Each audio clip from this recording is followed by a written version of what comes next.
And just to begin by thanking you so much for the great work so far and the hard work that all of you and together with the Secretariat we have put into this discussion. As you recall, on Tuesday, we had tasked a contact group to discuss the clusters for the co-chairs to capture areas of convergence and areas of further work.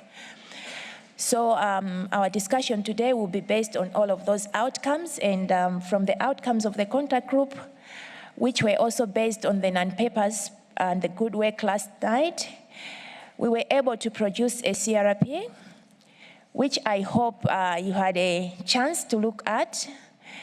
We are really so grateful to the translators who worked so quickly at a very late hour for them to get us this CRP in 6 languages by the time that we all woke up.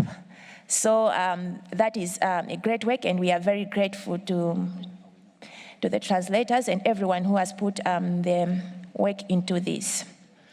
So the document that is before us, therefore, is a result of all our collective contribution and ideas on how best to frame the elements of the multilateral mechanism. So let me take this opportunity to sincerely thank the co-chairs of the contact group and all the delegations and stakeholders for all your hard work and patience and contributions over the last few days. At this moment, I would like to ask the co-chairs of the contact group to give the report. Co-chairs, you have the floor. Thank you.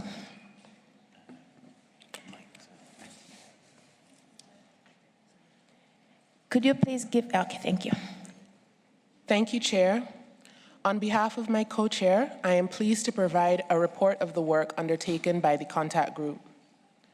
The contact group held 3 sessions. Session 1 was on Wednesday morning, Session 2 was on Wednesday afternoon, and Session 3 was on Thursday evening, last night. In its 2 sessions on Wednesday, the contact group discussed a non-paper that had been prepared on the basis of the interventions in plenary and the information in the 1-2 pre-sessional document. The non-paper also included guiding questions which we used to inform our discussions. We completed a reading of the whole non-paper during these 2 sessions, and on that basis, a revised version of the non-paper was prepared, which we discussed in the contact group last night. The contact group went through the second version of the non-paper last night and heard feedback on whether the ideas discussed were accurately represented and to identify if anything was missing. With the comments heard last night, the co-chairs prepared the conference room paper you now have before you. We are grateful for the positive, constructive, and listening spirit of all the participants in the contact group. And as co-chairs, it was our great pleasure to facilitate the discussions and help to advance this important area of work. Thank you very much. Thank you, co-chairs, and I would like to congratulate you once again for your leadership and chairing, as well as guidance that you gave to the group, which has allowed us to come to this moment. Thank you very much. So the CRP that we have before us will eventually be adopted later on as an LDoc and annexed to the report of the meeting. And as announced yesterday, we did present our plan to the Bureau this morning, and they agreed that on what we had discussed with you all. And so the plan for today is as follows. Today we will have, at this morning, the session of the COW, and if needed, another session this afternoon. We will go through each cluster rather than one line at the time. For areas of convergence, we'll look at text-based suggestions, and discussions are welcome. For areas for further work, we might need the same level of scrutiny, but we should aim for 2 things for those areas. Number 1, we should try to upgrade divergence to convergence with tweaking of text if possible, and also agree on the scope of the point for further work rather than its precise wording. We know that maybe we may not be able to achieve that at this moment. So this morning we hope to cover A, B, and C, and probably give 1 hour per section. So when you're taking the floor, please be mindful of the time. And we are also proposing a contact group tonight, and this will be a high-level exchange of views for intersessional work. So we'll focus much on what in this morning, like the substance of issues for consideration, and in the evening we'll focus on the process on how we take the further work forward. And we fully acknowledge that these issues could be related, but we would like to have that separation in how we approach our discussion. So we are hopeful that this morning and throughout the day, we will not pull away from each other on the possible areas of convergence that we were able to at least identify yesterday. And I just want to assure you that we'll try our best to get as much progress as possible and be able to note all areas for further work. I'm so sure that we all want to leave this place with a sense of hope that we'll be able to achieve the mandate that was given to us by COP, and hopefully we'll work towards maintaining that hope as we conclude the further work throughout. So thank you very much. I hope this way forward is clear, and I'll now hand over to my co-chair to take us forward to the next steps. Thank you. Thank you very much, Co-Chair. Good morning, everyone. It's nice to see you all. Thank you all very much for so much hard work over the past 2 days. It's been wonderful listening to you all. We're going to start the conversation today on Section A, Cluster A, the contributions to the fund. And as my co-chair has explained, it would be helpful to hear from you, I think 3 things. So, are the areas of convergence accurately captured? Do we need to change any of the wordings in the areas of convergence to ensure that we agree that they are areas of convergence? I guess my encouragement here would be to say that we've spent 3 days now exchanging on these areas of convergence, and it can be tempting, I think, to, when we see them in front of us, to start, picking at them and pulling them and taking them apart. I think this is our penultimate day in this meeting. I think we're keen to understand only really those things that are really very difficult for you to accept as areas of convergence. I think we're looking for quite a high bar for comments on Section A, areas of convergence, but we do want to hear from you regardless. On Section, the elements where there needs to be further consideration, we'd like to hear similar points. Have we captured the wording correctly? Are there other things you need to see? We might spend a little less time scrutinizing those because obviously they're not yet areas of convergence, but we'd also be really interested in whether areas of convergence, areas of not yet convergence could be upgraded to convergence. So I'll open the floor. I see the European Union. Thank you very much. Thank you very much, Co-Chair, and good morning, everybody. It's a pleasure to be back, and thank you very much for the quick turnaround after last night's discussion. Maybe one small point of clarification, which I don't think I have heard either from the co-chairs of the contact group or yourself and your colleague. What actually will be the format or the actual purpose of this CRP paper? Is it simply going to be attached to the report? Is it some kind of a recommendation? Is it some kind of a guidance paper? I mean, really just, I think it flavors a little bit the way we react to the paper in that regard, and I think a clarification on that would be very helpful. Thank you. Thank you, European Union.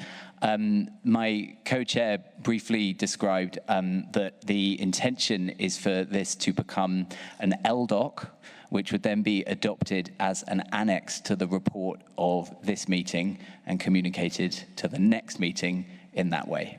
Thank you. Egypt, you have the floor. Thank you, Mr. Chair. It is a matter of clarification here now, just before we start. Number one, if it's possible that we start with regional statement on the issues to make it very simple, straightforward, otherwise we will waste a lot of time. Number two, there were many issues that we were raised as there is a need for clarification. They were not considered as such, and they were put either as agreed or disagreed. So maybe this is a time where we can ask, for example, the level of development of a country doesn't mean anything to me, at least, but we need clarification for that. And let us agree, as usual. Let us finish the job. Thank you.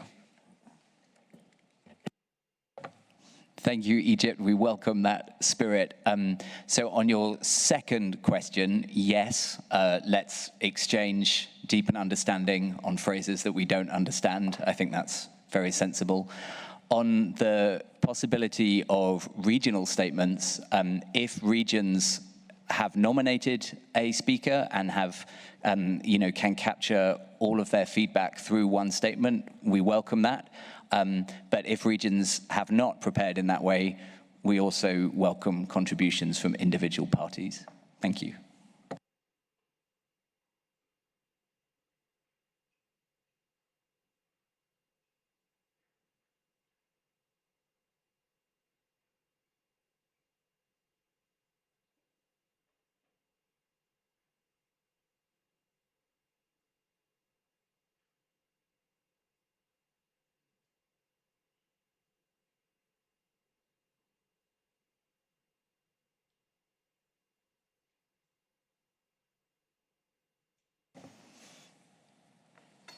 So, delegates,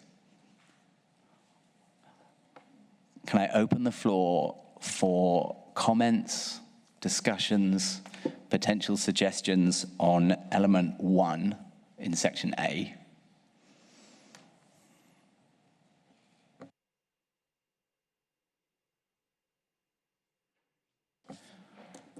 It looks as though European Union, you have the floor. Thank you, Co-Chair.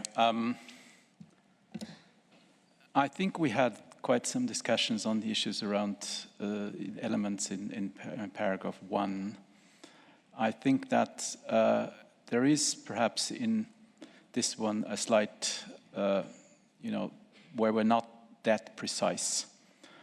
I think that target 19 of the GBF actually includes an explicit reference to the contribution of benefit sharing and other innovative means to mobilizing the necessary resources for the implementation of the GBF. In that sense, the second part of the second sentence is perhaps not correct. I think that what would be correct here is to say that the revenue raised under this will contribute to mobilizing financial resources from all sources for the implementation of the GBF.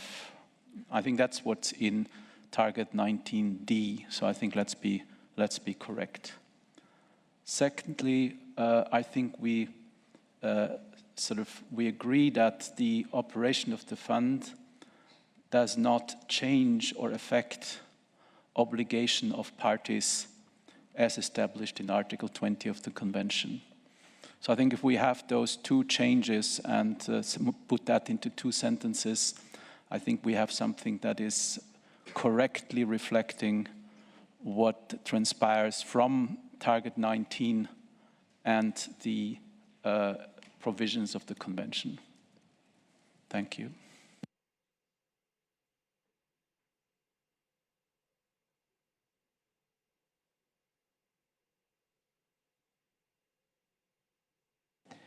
Thank you, European Union. Can I ask for the microphone to go back to the EU just so you can repeat the language that you're drawing from Target 19? Thank you.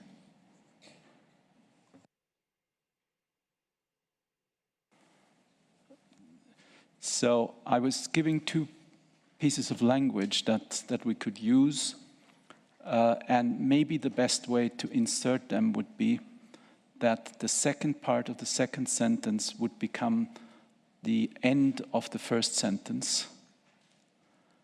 And we'll say, and thereby contribute to the mobilization of financial resources for the implementation of the GBF, full stop.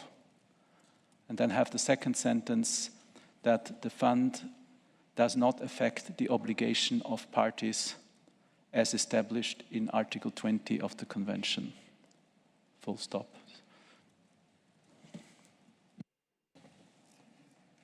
Thank you, EU. South Africa, you have the floor.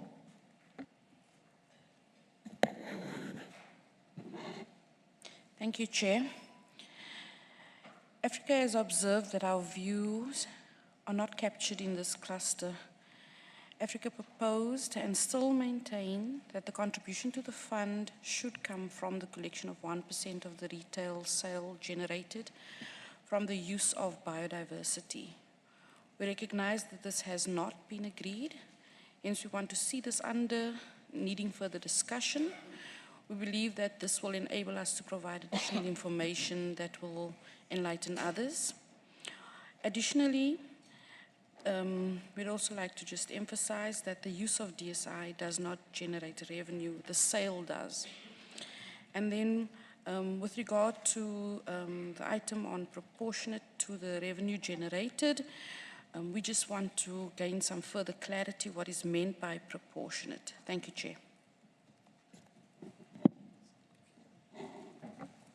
Thank you, South Africa.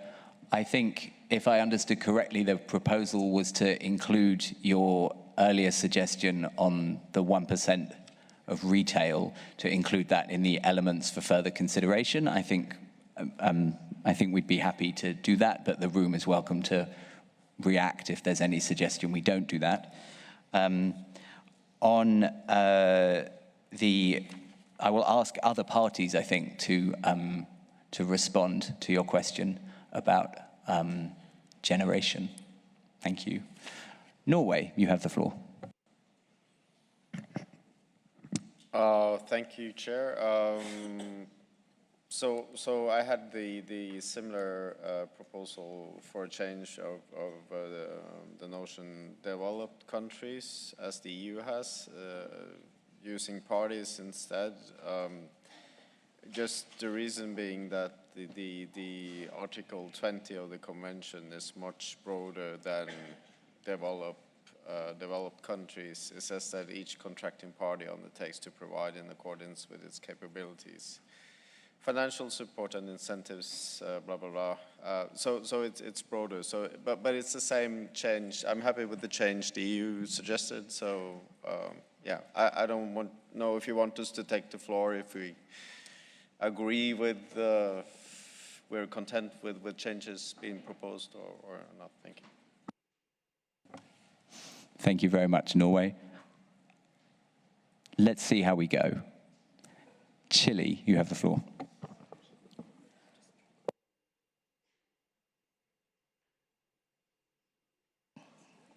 There. Good morning to everyone. Echamos de menos en el número 1 que no hay ninguna referencia a que el mecanismo y el fondo deben contribuir a alcanzar el Target 13 y el Goal C. Y nos gustaría que esto estuviera incluido. Nos parece que es importante recordar que es para justamente haya una distribución justa y equitativa de los beneficios derivados del uso de DSI, porque estamos haciendo este trabajo. Gracias.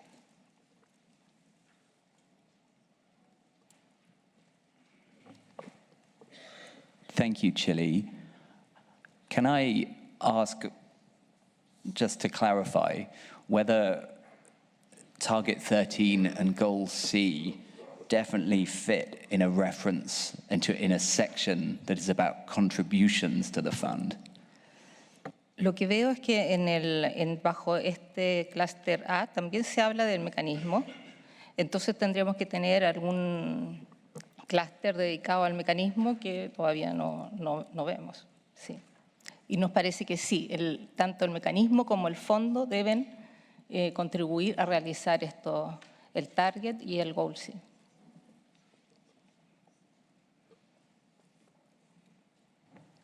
Thank you, Chile.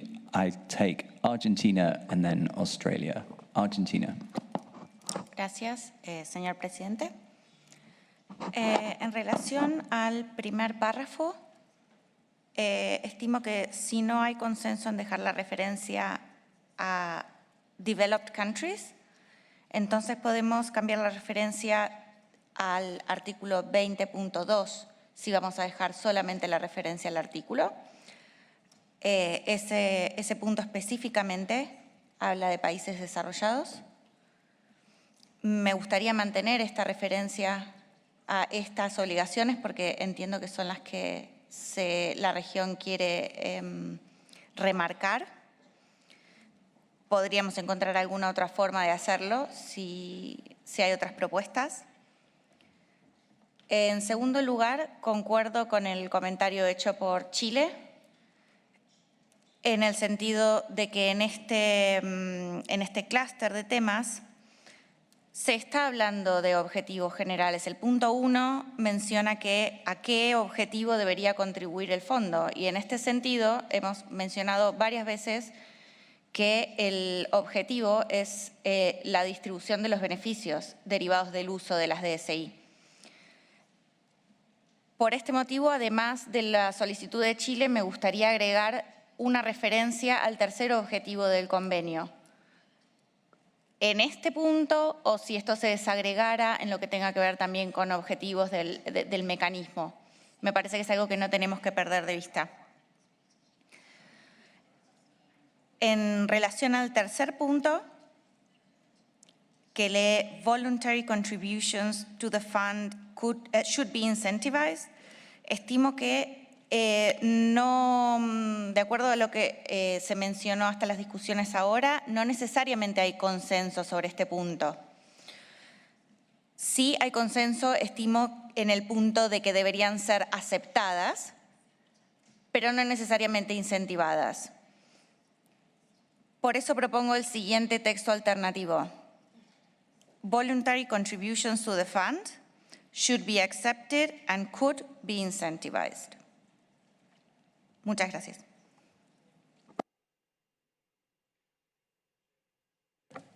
Thank you very much, Argentina. That's very helpful. I'll ask for parties to continue reflecting on paragraph 1 and your proposal on paragraph 3 we can return to in a moment. Australia, you're next on my list. Welcome reflections on paragraph 1. Thank you. Thank you, Co-Chair. We would just like to support the insertion made by the EU. Thank you.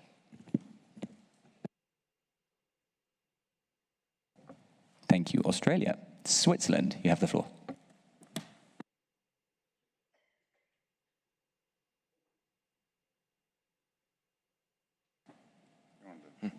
Oh, excuse me. Thank you, Chair. So we also would like to express our support for the insertion or the changes in paragraph 1 made by the European Union and supported by Norway and Australia. Thank you. Thank you, Switzerland. EU, you have the floor, followed by Norway. Thank you, Chair, and thank you very much for clarifying that we're going point by point. We were getting a little bit worried by having to follow proposals all over the place. I just want to reflect on the proposals made by Chile and Argentina. I think that it is fair to say that we do deal in this working group both with the mechanism and the fund. And I would like to recall in that context that indeed we also had suggested and requested that in the part on governance there would be specific reference to both the mechanism, the governance of the mechanism and the fund.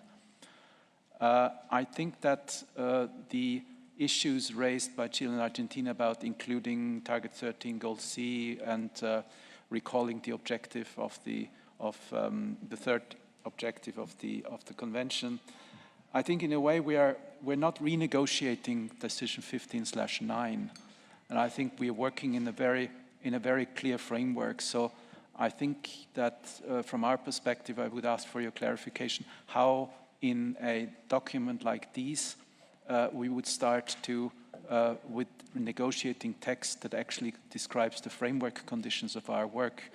The framework conditions that in my mind are fully included in the GBF and in 15/9. So I don't think we should return to those things in all detail. If we are, I would suggest that perhaps the language that we have in the beginning of the text, which says the framework for the work of the open-ended working group is provided by the convention, the Kunming GBF and Decision 15/9, could perhaps be written out in more detail. But I think that should cover, from my point of view, the concerns that were raised by Chile and Argentina. Thank you.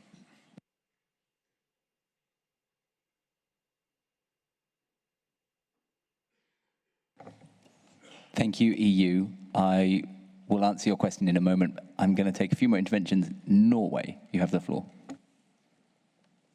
Thank you, Mr. Chair. So, regarding the reference, Argentina suggested 20.2 instead of having the reference to developed countries. I think that, of course, and it goes back to what the EU said about the framework we are working under, which the convention is the first one. And we always have the discussion. I'm sorry about that.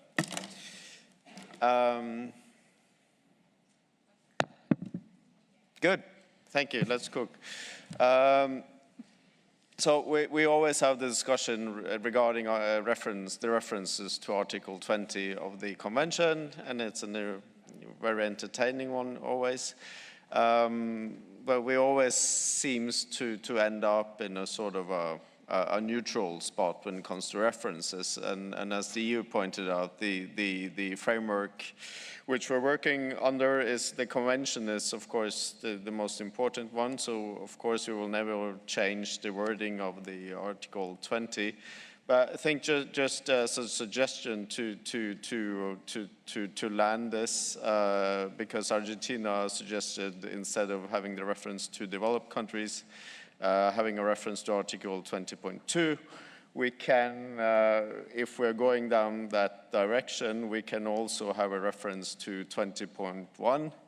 And the language could read like, neither does it diminish the international obligations each contracting party undertakes to provide in accordance with its capabilities, financial support and incentives in respect to those national activities which are intended to achieve the objectives of this convention in accordance with its national plans, priorities and programs, which is the wording of 20.1. So that would be my suggestion to sort of, if we're going down that sort of rabbit hole. Thank you. All right, thank you very much, Norway. That's very helpful. My hope, and I imagine it's shared by a lot of you, is that we don't need to go down that rabbit hole, although that is a solution. For now, I suspect that we would probably be content to agree to move on, provided that we recognize that the right framework for our discussions has been put in place. That framework is the convention, and I think it's 3 objectives. That framework is provided by the Global Biodiversity Framework, including Goal C, Goal D, Target 13, Target 19, and it's also provided by the decision in 15/9. I hope we can move forward from this particular piece of conversation, recognizing that that's the framework and there's no need to relitigate that. I'll leave that with you all to reflect on for a moment. Japan, you have the floor. Thank you. We just wanted to say we support the text changes proposed by the EU. Thanks. Thank you, Japan. Brazil. Thank you, Chair. And I would like to start speaking on behalf of GRULIC and then later on my own national capacity. Brazil, on the name of GRULIC, would like to propose an initial footnote that, from our point of view, captures suggestions that were made both by some countries in our region and also countries from other regions, and could clarify the nature of this document. And the text is as follows. The elements outlined within this document provide a non-exhaustive list of elements that parties may wish to consider in future discussions. Parties may wish to consider additional elements in line with the annex to decision 15/9. Where lists are presented, the numbering is not intended to set a hierarchy or precedence amongst the items, full stop. I can provide this in writing. Now, speaking as Brazil, I would like first to thank the co-chairs and the translators for the excellent work done and all the efforts.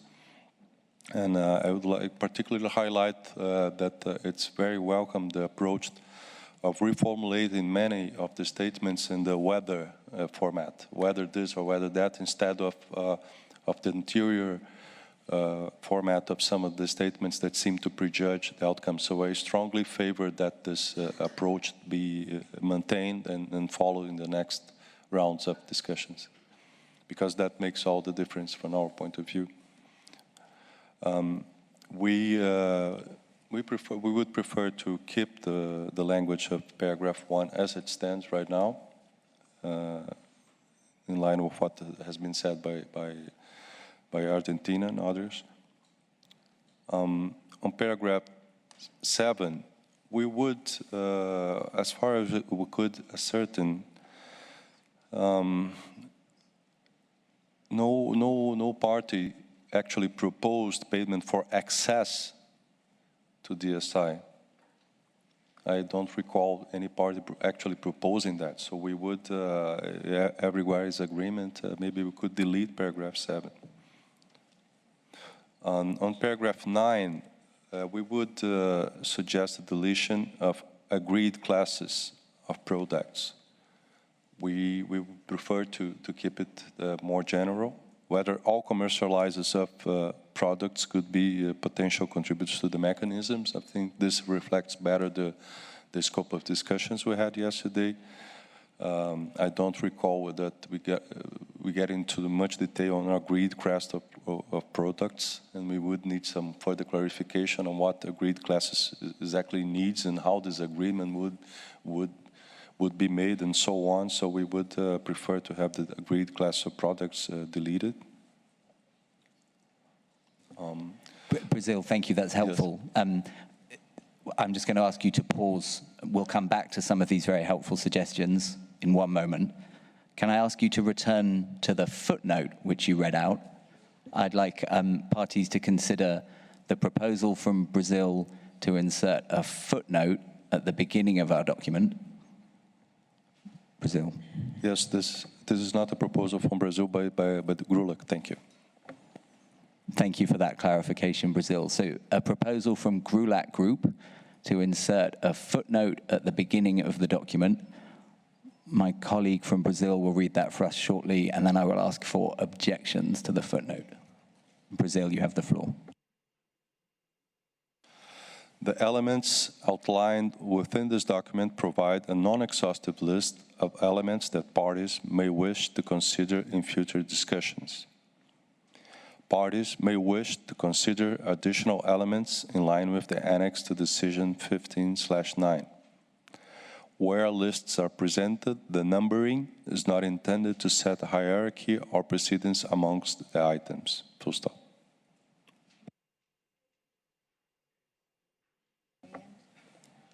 Brazil, please could you repeat one more time? Thank you. More slowly, indeed. Please could you repeat? Thank you. The elements outlined within this document provide a non-exhaustive list of elements that parties may wish to consider in future discussions. Parties may wish to consider additional elements in line with the annex to decision 15/9. Where lists are presented, the numbering is not intended to set a hierarchy or precedence amongst the items. Full stop.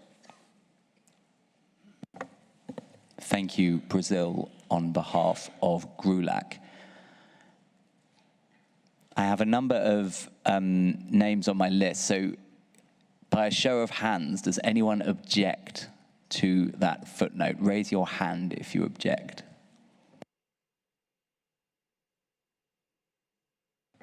Switzerland. Please, can the floor be given to Switzerland? Thank you.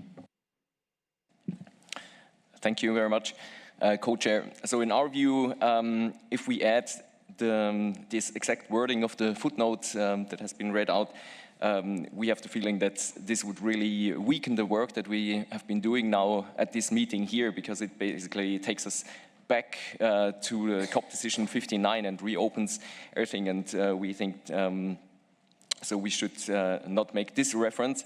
However, for example, the reference to the lack of, or the absence of hierarchies because, or due to the numbering, so this would be an element that we could also support.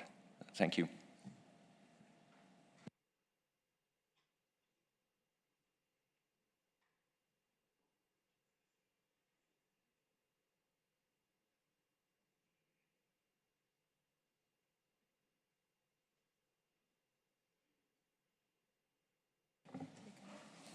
Thank you, Switzerland. A proposal there to separate the footnote, I think, into two parts.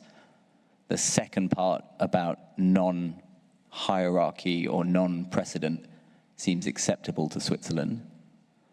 Brazil, would you be able, on behalf of GRULAC, to explain a little more about the need for the first part of the footnote? Thank you. Yes, certainly, Chair. As we mentioned yesterday, the very fruitful discussions that we had during the last dates provided a number of new elements, very interesting new elements, but we do need more time to consult internally. And we do feel the need that maybe later we can add some more elements to that. This is a very technical discussion, lots of elements, lots of stakeholders involved. IPLCs, the academia, the private sector. We need to be sure that we are taking into account everyone's, all stakeholders' interests in that regard. So we need some time more time to digest this. So we would not like to give the impression that we are pushing back. We are not. We are totally, absolutely committed with this process. We're a very positive approach. And as we have engaged since the beginning as a region, and we will keep on with this approach, this engaging approach, and it's precisely because we are open to listen to everyone's proposals and to receive these proposals and to really digest them and see if they are useful and how they are useful. That we are proposing that footnote in this regard. Thank you.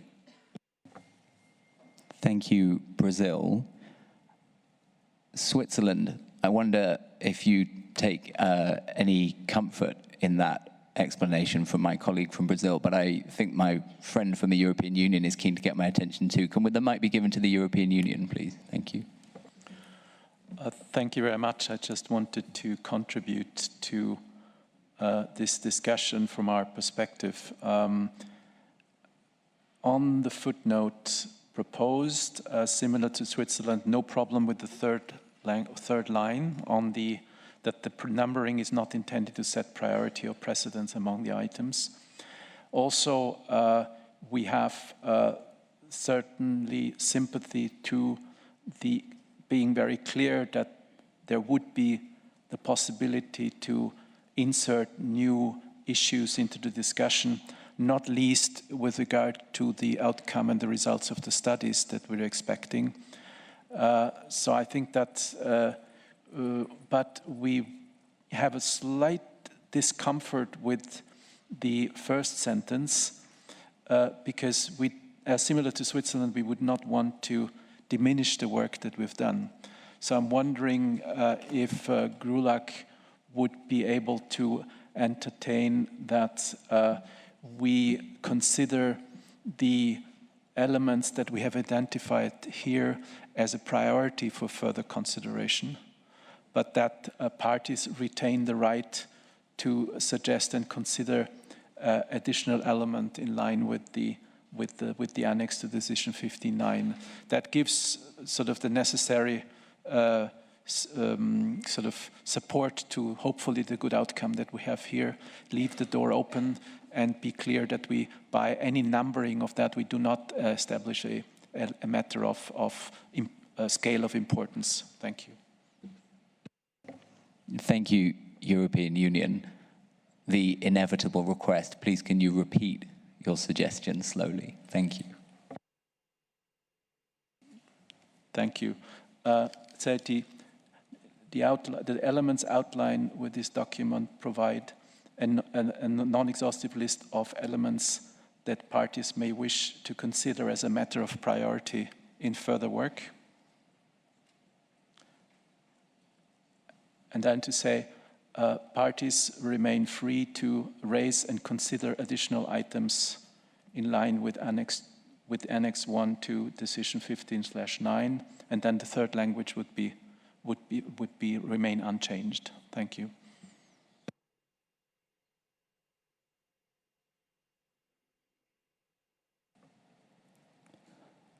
Brazil, you have the floor. Thank you, Chair. We are happy to support the proposal by the European Union. Thank you. Do I hear any objection to the compromise text that has been constructed by Brazil and the European Union? I'm going to ask the European Union to read. I'm going to ask the European Union to read the whole text from beginning to end. Then I'll ask my colleague from GRULAC to confirm he's content, and then I'll ask for objections. Thank you. Thank you.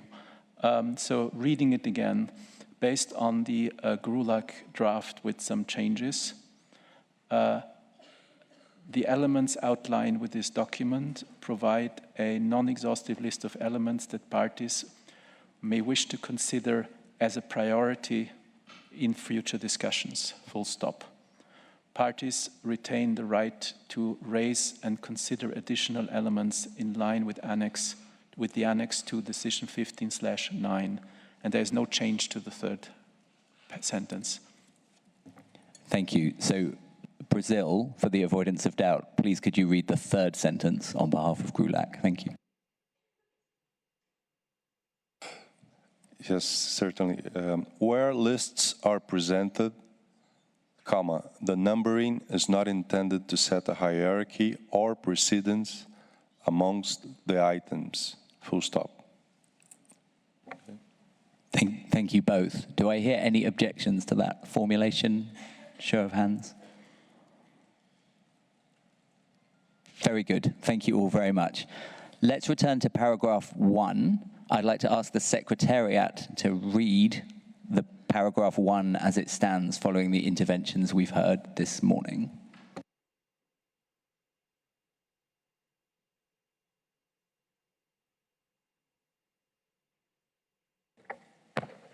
Thank you, Co-Chair. I have something, but I don't have the precise text for the additional references to Article 20.2 and 20.1.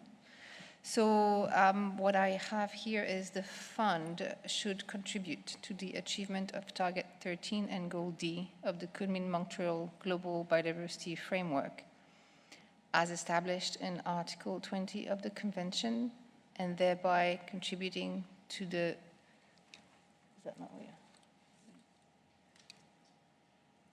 to the mobilization of financial resources for the implementation of the GBF.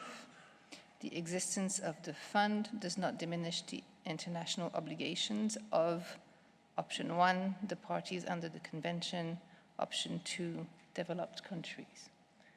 And then I did not catch precise language for the rest. And I'm not entirely sure this is correct, but please. Thank you very much, Secretariat. Secretariat, please could you, I'm seeing a few people asking for you to repeat that. Thank you.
Thank you for your patience.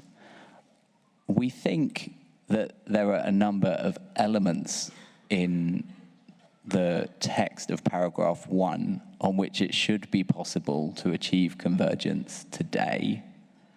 We'd like to suggest that a small group of parties get together during our lunch break to come up with a version of paragraph 1 which is acceptable to you all.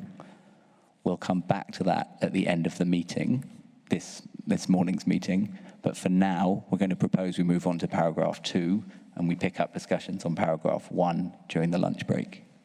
Thank you. Egypt, you have the floor. Thank you, Mr. Chair.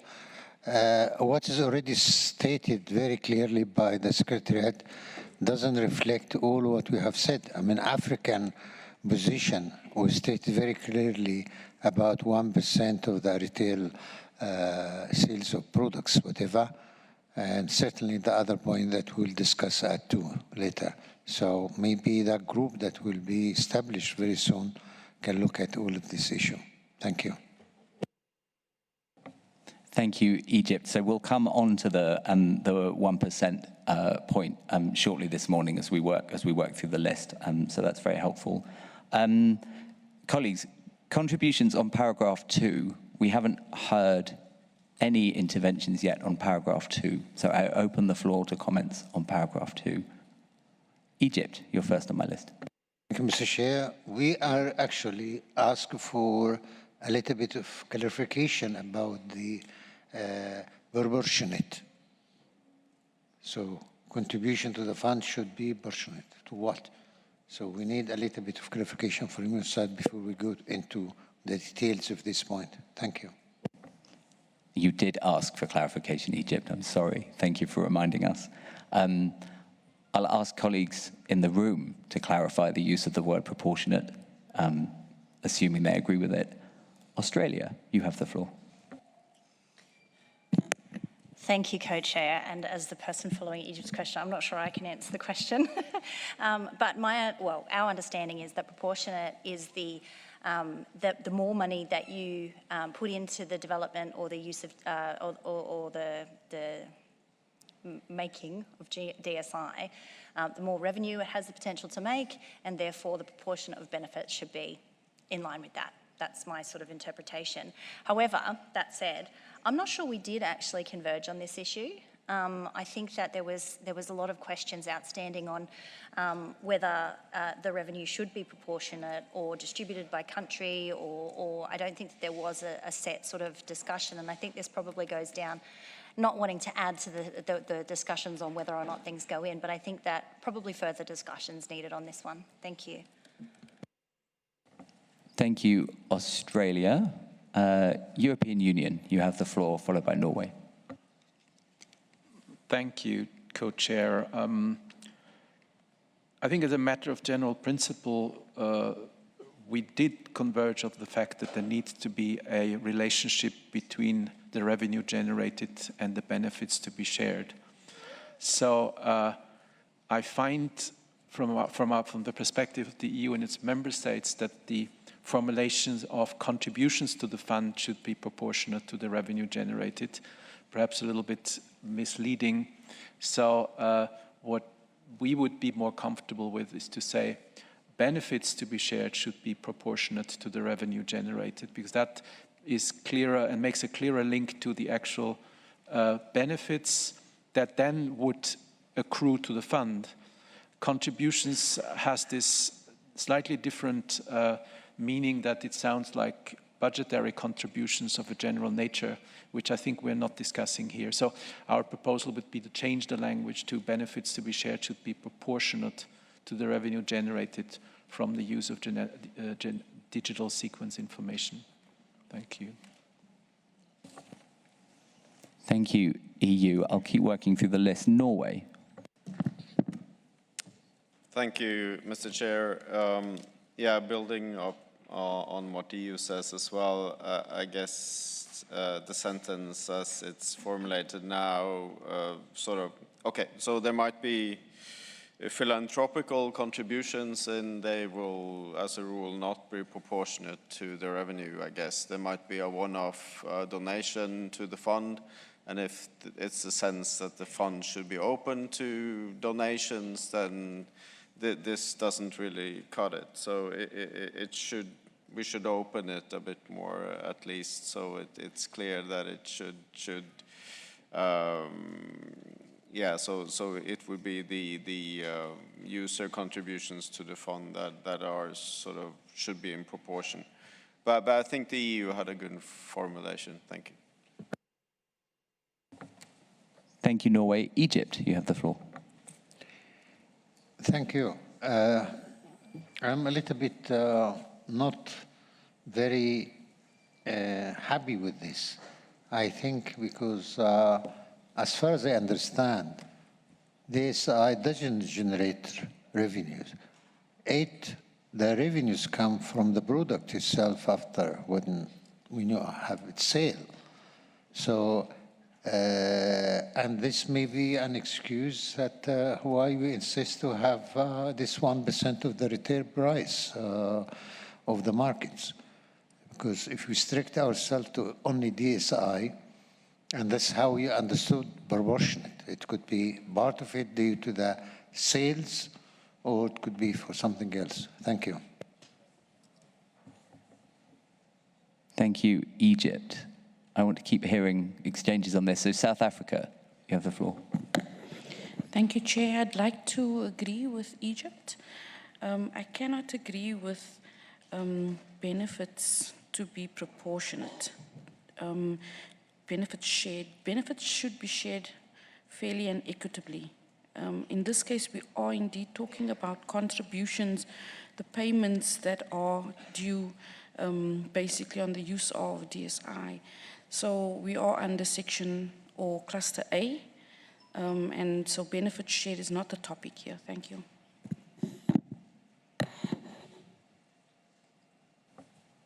Thank you, South Africa. Japan, and then Brazil. Japan.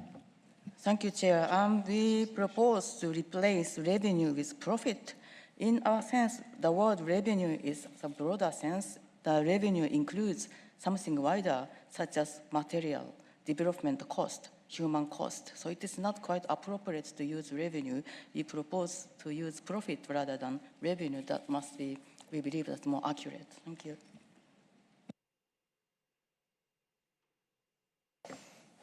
Thank you, Japan. Brazil. Yes, thank you, Chair. I would just like to make a general comment before that.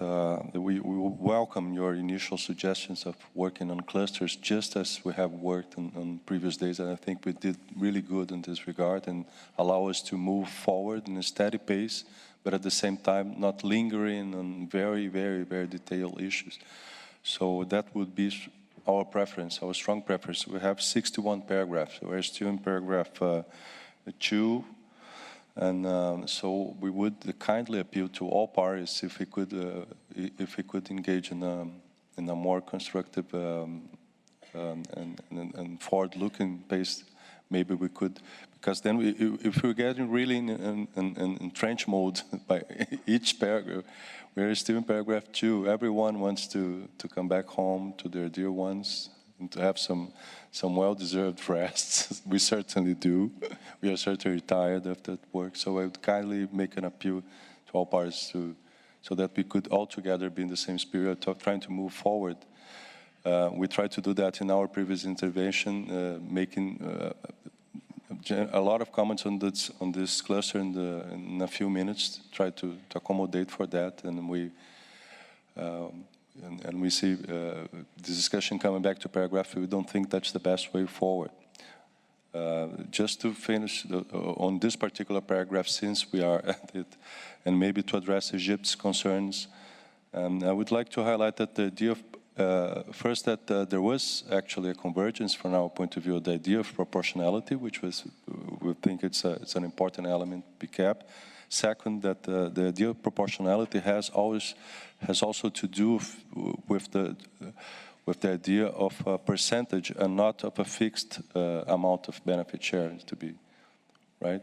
The idea that the benefits should be proportional, the benefits are not a fixed rate, but a percentage, which is, I think, a proposal raised by several parts and regional groups. So that's what proportion should be.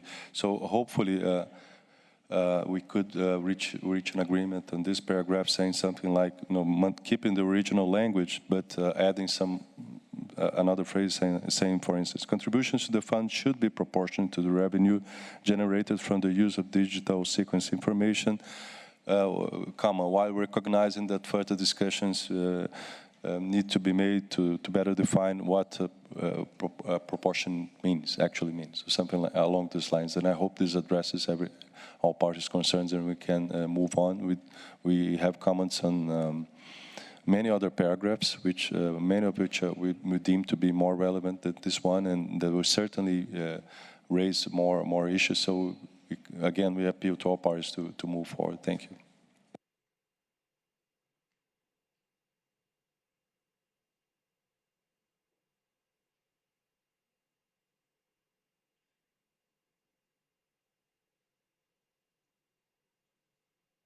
So thank you, Brazil, both for the content of the intervention on paragraph 2 and the spirit. I completely agree. I think for the sake of maintaining momentum, the co-chair and I suggest that we move paragraph 2 to areas for further discussion. We will reflect some of the wording suggestions that we've heard. There's been good suggestions, and we've captured all of those, and we'll move on quickly. Thank you very much. We had a brief discussion on paragraph 3.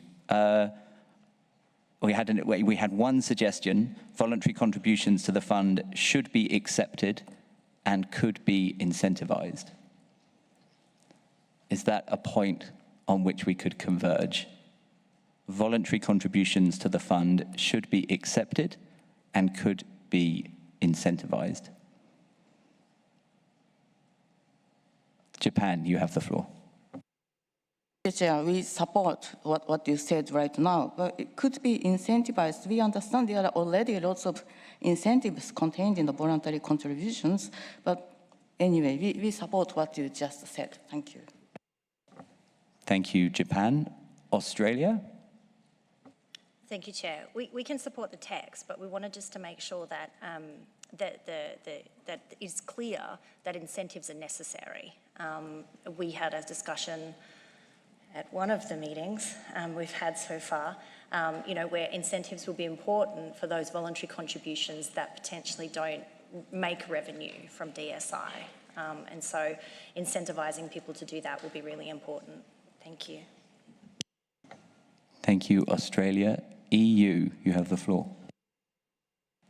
Hi, thank you very much. We like the spirit of your change, but in line with what Australia said, we do not quite understand why incentives should not be incentivized. So I would perhaps suggest that we combine what you say, but apply the verb should to both elements of your proposal. Should be accepted and incentivized. Thank you, EU. So a suggestion that the language should read, voluntary contributions to the fund should be accepted and incentivized. Do I see any objection? Argentina, you have the floor. Thank you very much, Chair. Muchas gracias. No estoy en contra de revisar la redacción propuesta, pero entiendo que la última propuesta de texto como should be accepted and incentivized es igual al texto original. El objeto de mi intervención tenía que ver con el hecho de que este mecanismo y su fondo, según considero, no es de un carácter, de una naturaleza voluntaria. Corresponde a los acuerdos alcanzados al momento de negociar el convenio y al momento de negociar en la COP15. El cambio en el texto tenía la intención de dejar en claro que la oportunidad para contribuciones voluntarias está abierta. En ese caso pueden discutirse las formas de incentivo, pero no está cerrada la discusión sobre este punto. Me parece que en la forma en la que está redactada ahora,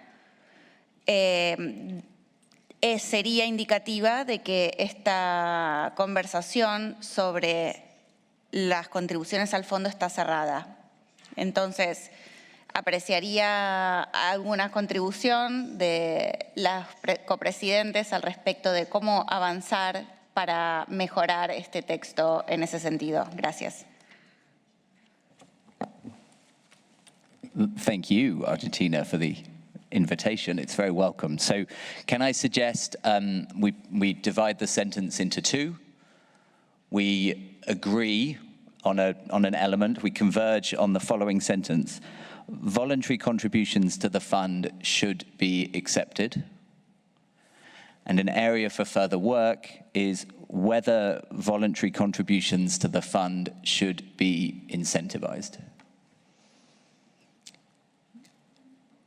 Can you raise your flag if you object to that proposal? European Union, you have the floor. Chair, I'm at a loss.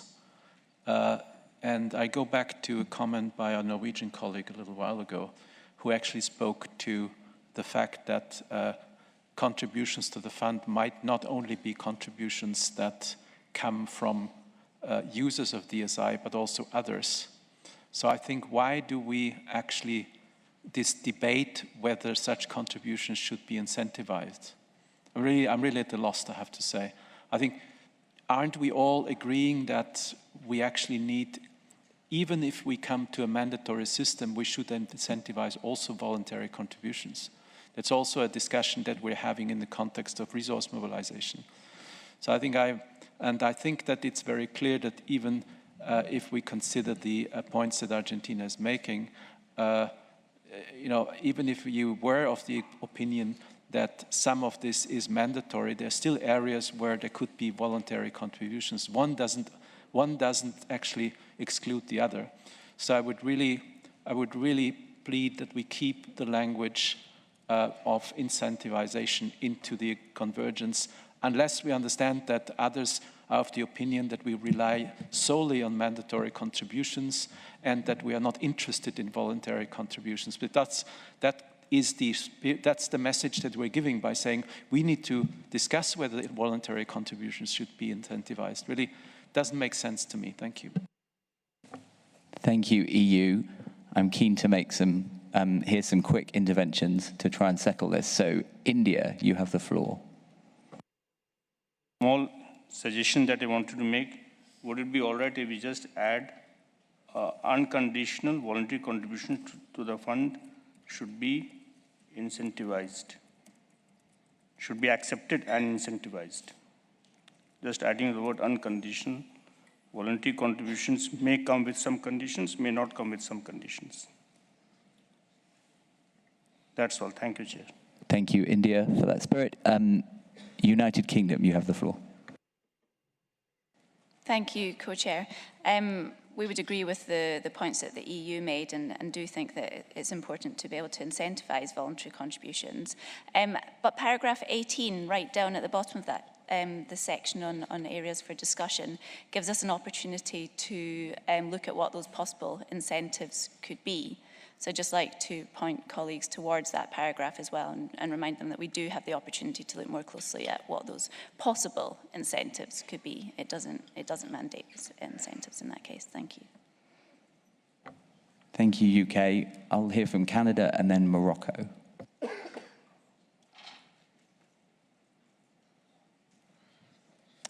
Thank you. Yes, we'd like to support the EU and the UK just now about this. We are also rather baffled. It seems like we want money to be going into this fund, and we do not have agreement yet as to whether it should be mandatory, voluntary, or some mix. It seems premature to start being, if I may say, picky about what voluntary contributions might come in. And like the UK, we would like to point to paragraph 18. There are issues of timing as well, strong reasons why we might want to get something going in a voluntary way as soon as possible, given the timing for the framework as well. Thank you. Thank you, Canada. Morocco, you have the floor. Merci, Monsieur le Président. Alors, tout à fait d'accord avec les avis de l'Union européenne, de la Norvège, concernant les contributions volontaires qui ne devraient en aucun cas être liées ni aux usagers des ISN, ni aux incitations. C'est ça, dans le paragraphe. Il ne faut pas faire le lien avec les usagers et les mesures incitatives, s'agissant de fonds volontaires. Parce qu'il y a déjà le mécanisme qui va être instauré, donc les contributions volontaires sont les bienvenues, voilà, pour ce fonds. C'est juste pour quelque chose d'additionnel. Merci. Thank you, Morocco. I'm going to take Chile and then ask a question. Chile. Gracias, Cocher. Sí, creo que el problema aquí viene desde la confusión entre contribuciones voluntarias en caso que tengamos un mecanismo mandatorio. En ese caso, claro que queremos aceptar contribuciones voluntarias, pero no queremos que el texto que tenemos enfrente prejuzgue que vamos a tener un mecanismo en base voluntaria. Ese es el tema y también es diferente si es que queremos contribuir, o sea, queremos incentivar contribuciones voluntarias que no estén ligadas al uso o no deriven del uso de DSI y otras que pueden ser fuera de ese, o sea, que sí están ligadas. En el caso que quisiéramos un sistema voluntario, yo solicité, de hecho, que se pusiera cómo se podría realmente incentivar que en el caso de un mecanismo voluntario se hicieran las contribuciones al fondo derivadas del uso de DSI. Chile, that was very helpful. That was going to be my question. So I think I understand the concern.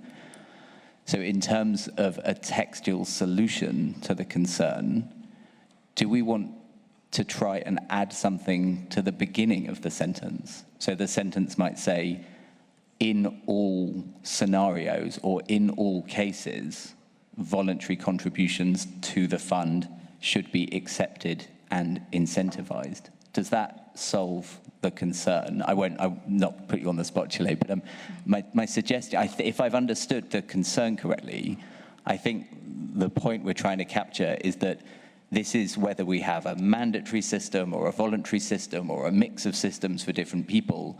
And I think there's actually agreement in the room that in any scenario, this is without prejudice to the final scenario, in any scenario, voluntary contributions to the fund should be accepted and should be incentivized. So I put that there as a proposal. Zimbabwe, you have the floor. Quisiera agregar algo en ese caso. Sorry, Zimbabwe. Chile, please do. Please. Sorry, Zimbabwe. I beg your forgiveness. Chile. Sí, en ese caso, el número 18, me parece que deberíamos elaborarlo mejor y agregar algo como en caso que se opte por un mecanismo voluntario, ver cómo esas contribuciones voluntarias deberían ser incentivadas para que tengamos realmente contribuciones, porque sabemos que en otros sistemas que tienen contribuciones voluntarias, esas contribuciones no se hacen. Gracias. Thank you, Chile. Sorry. Zimbabwe, you have the floor. Okay, thank you, Mr. Chair.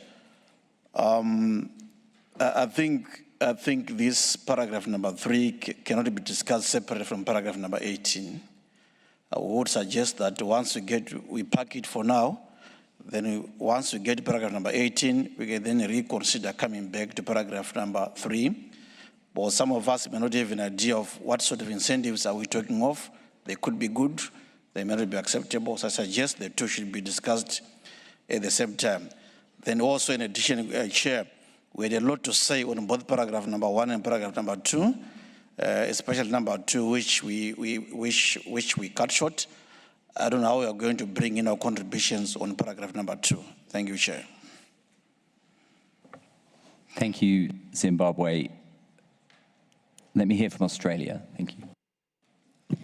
Thank you, Chair. I think your assessment is right. I think we're confused, that we're conflating two issues here. A voluntary mechanism is one thing, and you can make voluntary and mandatory voluntary contributions to a voluntary mechanism. If the mechanism is also mandatory, you want mandatory and voluntary contributions to maximise the amount of funds. So it's not about the mechanism, it's about the type of contribution. If that contribution is $100 million from a philanthropic company, we want that in there. And we want to incentivise them to make that decision. I think that's the convergence area here, that in addition to any mandatory payments that are in a mandatory system, we also want to incentivise the globe, essentially, to put in further voluntary contributions. And we want to find a way, whether that's a rubber stamp, you've been approved by the CBD parties, then that's sort of the incentives that we're looking at. Thank you. Thank you, Australia. So I just invite comments on the suggestion for a sentence that could read, irrespective of the final modality or irrespective of a mandatory or voluntary approach, voluntary contributions to the fund should be accepted and incentivized. I've got EU and then Argentina. EU.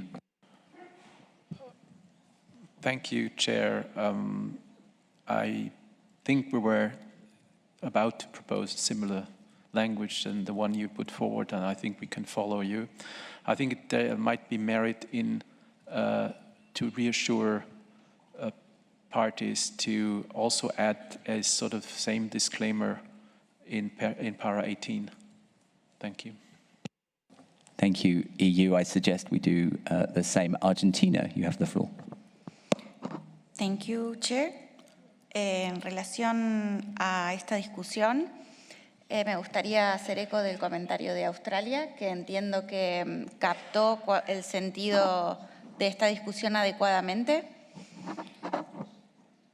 Y en este sentido me gustaría proponer una posibilidad para incluir este punto de vista en el texto,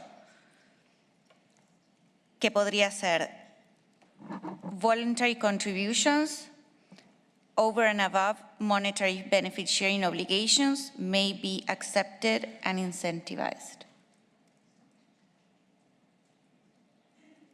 Gracias.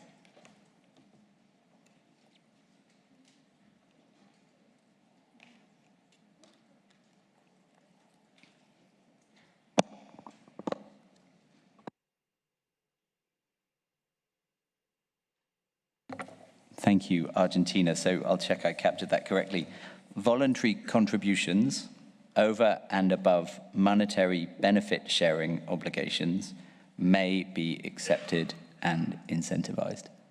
Thank you. UK, you have the floor.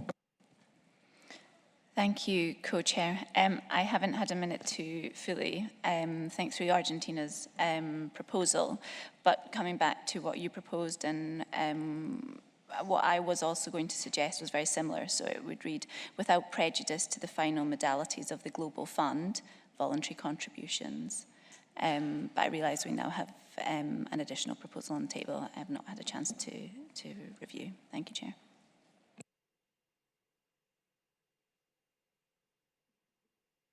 Thank you, UK. Japan, you have the floor. Thank you, Chair. We would go for your proposal, your suggestion that is clear and simple. In all scenarios, voluntary contributions to the fund should be accepted. There seems to be no objection about it, so we think we go for with your proposal. And about incentive, we believe there are already many incentives already incorporated in voluntary contribution mechanism, but still, the issue of incentive could be treated in paragraph 18. I think that's the clear way of sorting out this discussion. Thank you. Thank you, Japan. Indonesia. Thank you, Mr. Co-Chair. Good morning, colleagues. On this paragraph, we tend to support what has been proposed by, I believe, Argentina. I think it is a good middle ground because we believe that when we talk about benefit sharing, it's about an obligation. So some countries may be inclined to accept certain other contributions in this regard. So the Argentinian text could be a good landing zone. So it could be, this paragraph could be flexible. And since we need to talk it over in the future COP, having this text as the Argentinian proposal could be useful for all of us to think it over in the future. Thank you. Thank you, Indonesia. Canada. Thank you, Chair. We were quite happy with the direction that you seem to be going in with the sense of irrespective of the voluntary or mandatory nature of the mechanism. We feel like that's probably more helpful at this point. And then getting to that point that that voluntary contributions should be, what was the wording? Accepted and incentivized, I think it was. But we're interested to hear the proposal that you seem to be in the process of making, because that might help to bridge the differences here in the room. You know, another way of saying it might be recognizing that whether the mechanism is voluntary or mandatory is an area for further discussion. But please, we're interested in what you're possibly about to say. Thank you. So, thank you, Canada. I think so. We have a proposal from Argentina, which has attracted some support, and I'm grateful to my colleague from Japan who has formulated the proposal I was working on. I think in a very simple way. The proposal is in all scenarios. Voluntary contributions to the fund should be accepted and incentivized.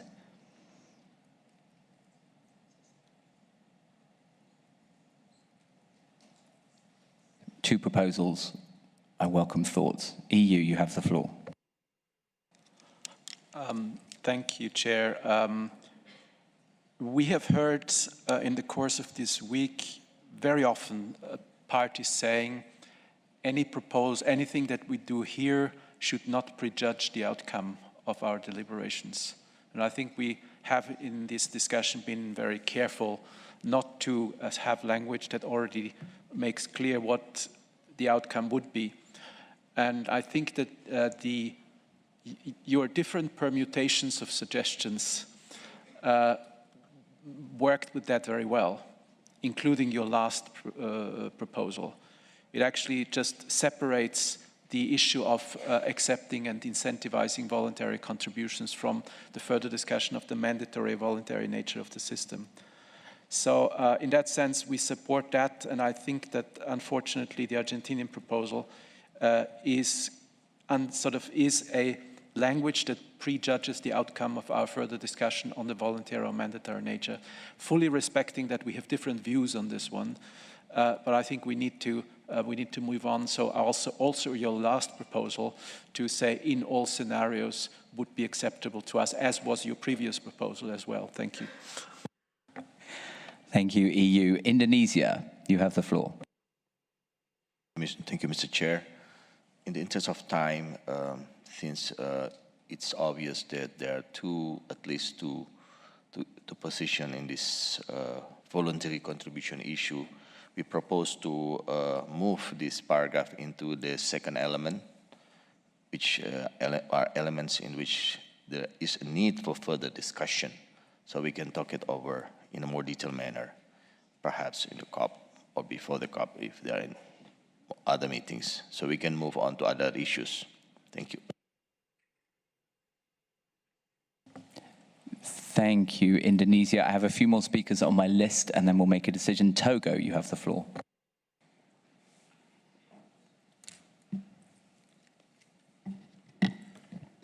Merci, Monsieur le Président.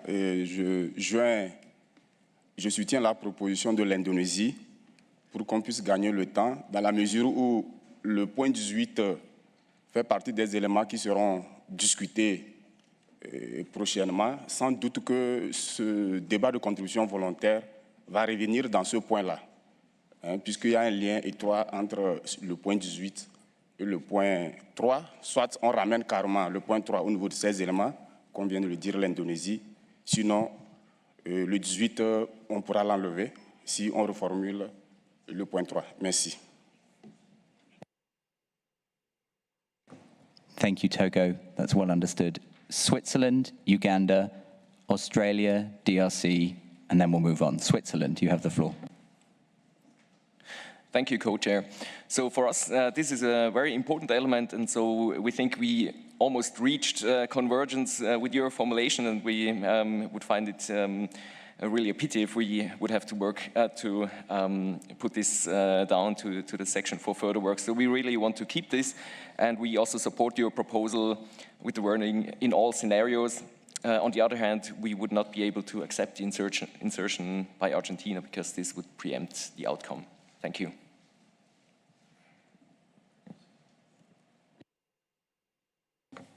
Thank you, Switzerland. Uganda, you have the floor.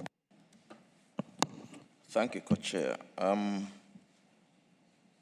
Uganda, we are comfortable with an addition at the beginning as proposed by the Co-Chair, on the understanding that voluntary contributions are just an additional contribution to the fund, and that this is what we could go forward with.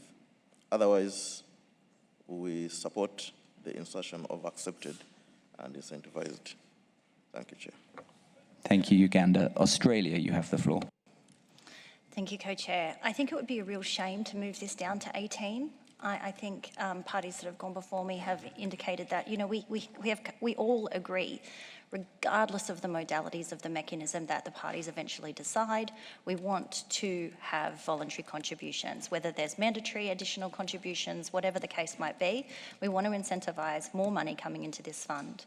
And so I think that yours and Japan's combination of text saying regardless of what's decided, in all scenarios, we do want to encourage voluntary funds to go into any mechanism. Thank you, Chair. Thank you, Australia and the Democratic Republic of Congo. Oui, merci, Monsieur le Président. La RDC prend la parole pour soutenir la proposition que vous avez faite, qui a été également soutenue par les autres, l'Union européenne, la Suisse, l'Ouganda et les autres, qui commencent dans tous les cas de figure. C'est cette proposition-là que nous soutenons. Merci. Thank you, DRC. Argentina, you've heard wide-scale support for the co-chair's proposal and some non-support. Can I ask for your reflections? Muchas gracias, presidente. Sí, he escuchado los comentarios atentamente. También preferiría que, en línea con lo que dijo Australia, que no tengamos que pasar esto a los ítems para mayor consideración, pero también en línea con los comentarios de que mi formulación...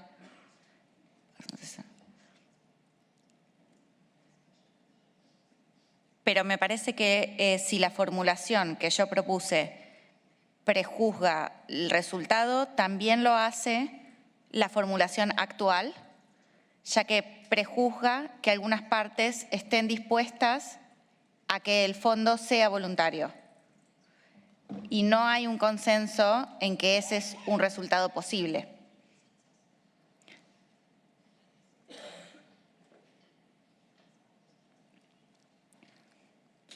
Entonces, no quisiera obstaculizar el texto, pero sigo pensando que en este caso no es suficiente y tal vez podemos dejar en este sentido el texto propuesto, pero agregar en algún otro sector una referencia a que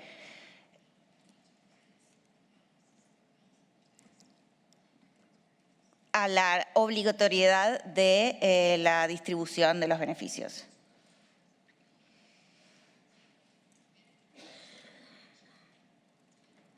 Gracias. Thank you, Argentina. I think we're close to agreement, but I think we should move on. I'm going to come back to this at the end and ask for a small group of people to get together at lunchtime. I think we can solve this problem. I'm confident we can find the right form of wording and we will be able to retain a version of paragraph 3 in the areas of convergence. I'm going to hand over to my co-chair. Thank you all very much. Thank you, co-chair. And we'll go to the next section on elements on which there is a need for further discussion. And we also recognize that the outstanding studies that would contribute to this. So we already know that these were areas that were identified as areas where we do not have possible convergence yet. So we don't intend to spend a lot of time on this section. Our intention was to at least maybe upgrade some of the elements here to areas of convergence, considering we have thought through them. I recall Brazil's area intervention, for example, identifying paragraph 9 as a possible area for convergence, and we could deliberate on that and see if we could move some of the points to areas of convergence. Otherwise, I would invite general reflections on this section, just to see if we have adequate elements that would require for further discussion and if they are captured in the way that you want to see them reflected. Otherwise, we don't intend to spend more time on this. And also welcome proposals for areas of elements that would want to upgrade to areas of convergence, and then the room could decide if indeed that could be treated as such. So I'll open the floor for reflections on this section. I see I have Brazil followed by Norway. Brazil, you have the floor. Thank you, Chair, and I welcome again your efforts to move forward at steady pace, just as we have done in the last days. And I would just like to take up our earlier comments that we interrupted to discuss the footnotes. So just to reiterate briefly, we don't have many comments in this section. As a whole, we think the document is very balanced, and we need just some fine-tuning, but no general overhaul of the document. We certainly appreciate Swiss hospitality, but we do not want to remain in Geneva for another couple of weeks. So our first suggestion would be to delete paragraph 7 because we, as far as we could ascertain, no country actually proposed that access, the payment for access be made. We would also request to delete the mention in paragraph 9, the mention to agreed classes, because then we need to get into a lot of detailed discussion on agreed class of products, and this is another issue. On paragraph 14, we would suggest that the word governments be replaced by donors. When donors whether donors should contribute to the fund in the startup phase. And that will be it. Thank you. Thank you, Brazil. I think I'll take Norway, but I request countries to reflect on the proposals made by Brazil and see if we could narrow down the text that is in this section. Norway, you have the floor. Thank you, Madam Chair. Just a reflection on the chapeau, the elements on which there's a need for further discussion, particularly in light of the Studies Commission in the paragraph 22 of CBD COP 15/9. This might be an issue with the timeline here, because we do want to, further discuss all these questions and not wait for the studies, right? So, but that we can discuss tonight, I guess, in the contact group. But there's an issue there. So for now, I just flag this issue. Maybe it should read also instead of particularly. Thank you. Thank you, Norway. That is a very helpful suggestion. Thank you. I now give the floor to EU, followed by Morocco. Thank you, Madam Co-Chair. And I think indeed we feel as well that in general this is a good reflection of the issues that are still open for discussion. We just have some small questions on this one. On point 4, it's actually perhaps just an editorial question. I think it would be more correct to say whether in the case of a voluntary system, a trigger is needed, not no trigger is needed, but a trigger is needed. We were wondering on paragraphs 5 and 8, whether we're not talking about the same thing there and whether we could not merge the two. Then sort of on 7, I note that if that's still on the table, that Brazil suggested the deletion of that paragraph. Is that correct? I think that is one way to look at it. Maybe if we want to keep it, the issue is whether access to digital sequence information should be a trigger point is another question, but I think we could go along with deleting it. Then the question of, sorry, I just need to, paragraph 11.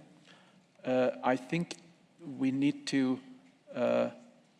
be clear on the question there. I think what was discussed was whether establishing a mandatory mechanism would require a new treaty. I think that was the discussion we had. On paragraph 13, the question is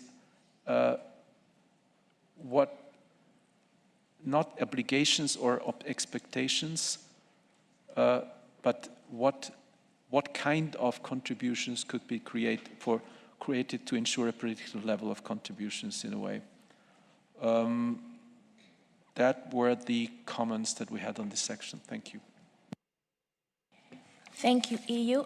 We get your comments on the various reframing of some of the questions, and also the proposal that maybe paragraph 5 and 8 could be merged to narrow down. And if you have a proposal for that merging, we would welcome it, because we also want to be able to streamline the text. And we also get your comment on what Brazil proposed about the deletion of paragraph 7, which you agree with, and I'll also ask other parties to keep reflecting on that. So we now have Morocco followed by South Africa. Morocco, you have the floor. Oui, merci Madame la Présidente. Concernant le point 7 sur le paiement pour l'accès à l'information des séquences, si vous supposez qu'on va le supprimer, il faudrait que ça soit clair et net, que il y aura dans le paragraphe 10 très clairement que les utilisateurs de l'ICN qui produisent des avantages pourraient être des contributeurs. Il ne faut pas dire pourraient être éventuellement des contributeurs, mais devraient contribuer automatiquement au mécanisme. Si on supprime l'accès, le paiement à l'accès, sinon si on garde le paiement à l'accès, on pourrait laisser ce paragraphe comme ça. Parce que si on supprime le paiement à l'accès et on dit éventuellement et on pourrait contribuer, les usagers pourraient contribuer, ça veut dire qu'il n'y aura aucune contribution à la fin. C'est-à-dire qu'ils auront le choix de ne pas contribuer. Concernant le paragraphe 11, ce n'est pas très clair pour un nouveau traité. Merci. Thank you, Morocco, for also reflecting on the proposal for deleting paragraph 7 with the option of improving paragraph 10 in return. I now give the floor to South Africa, followed by Canada. Thank you, Chair. I'll speak on behalf of Africa. I think for us, we can agree to Brazil's suggestions as well as EU. Yeah, and we will have a bilateral with Morocco to understand further what is meant. I think perhaps the text is not properly understood in 10. Thank you.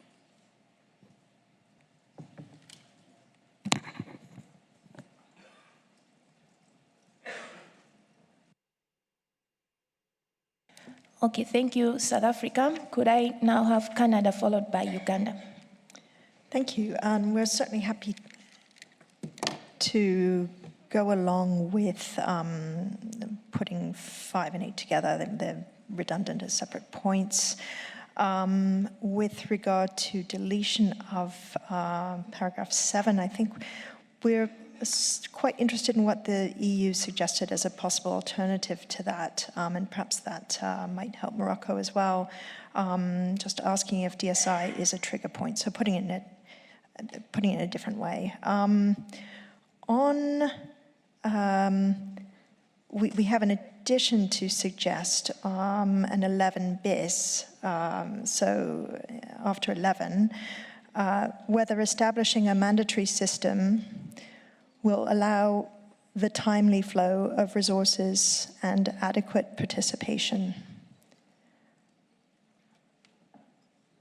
And we also have a suggestion for how to rephrase 12 slightly, rather than saying whether a voluntary mechanism would be less likely to mobilize funding. Put it as a 12 alt, how likely a voluntary mechanism would be to mobilize funding at the required scale or in a predictable way. And on paragraph 14, we agree with Brazil about using the term donors. That makes sense to us as well. And on paragraph 18, clearly we're going to be having more discussion about that, but we would suggest that a constructive way to phrase this would be, instead of saying possible incentives for voluntary contributions to the fund, to say identification of effective incentives for voluntary contributions to the fund. Thank you. Thank you, Canada. Would you please repeat your proposal for 11 bis, just to make sure we captured it correctly? Whether establishing a mandatory system will allow for the timely flow of resources and adequate participation. Thank you. We have captured it.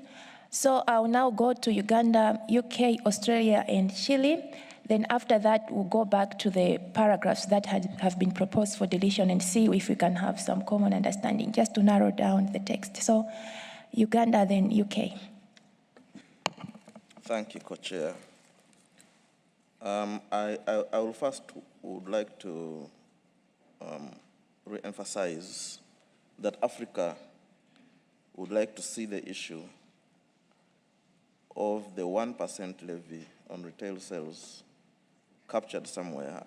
We mentioned this at the beginning of the issues that have convergence, but just to be sure that Secretariat has captured it, and if it is not yet agreed, we would like to see it reflected in the points that are for discussion, for agreement later. But also, it was an African position that to enhance the amount of funds that are contributed to the fund, we encourage governments as well to make contributions. I note that some governments are actually donors, but with respect to Article 20 of the convention, I think if we maintain donors only, it will obligate only certain governments and not other governments. So we would like to see that in addition to donors, we maintain the word government in there. Thank you, Chair. Thank you, Uganda, and we have captured in the areas for further work the proposal by the African group on the 1%. I now have UK followed by Australia. Thank you, Madam Co-Chair. On paragraph 5, we also find that it's very similar to paragraph 8.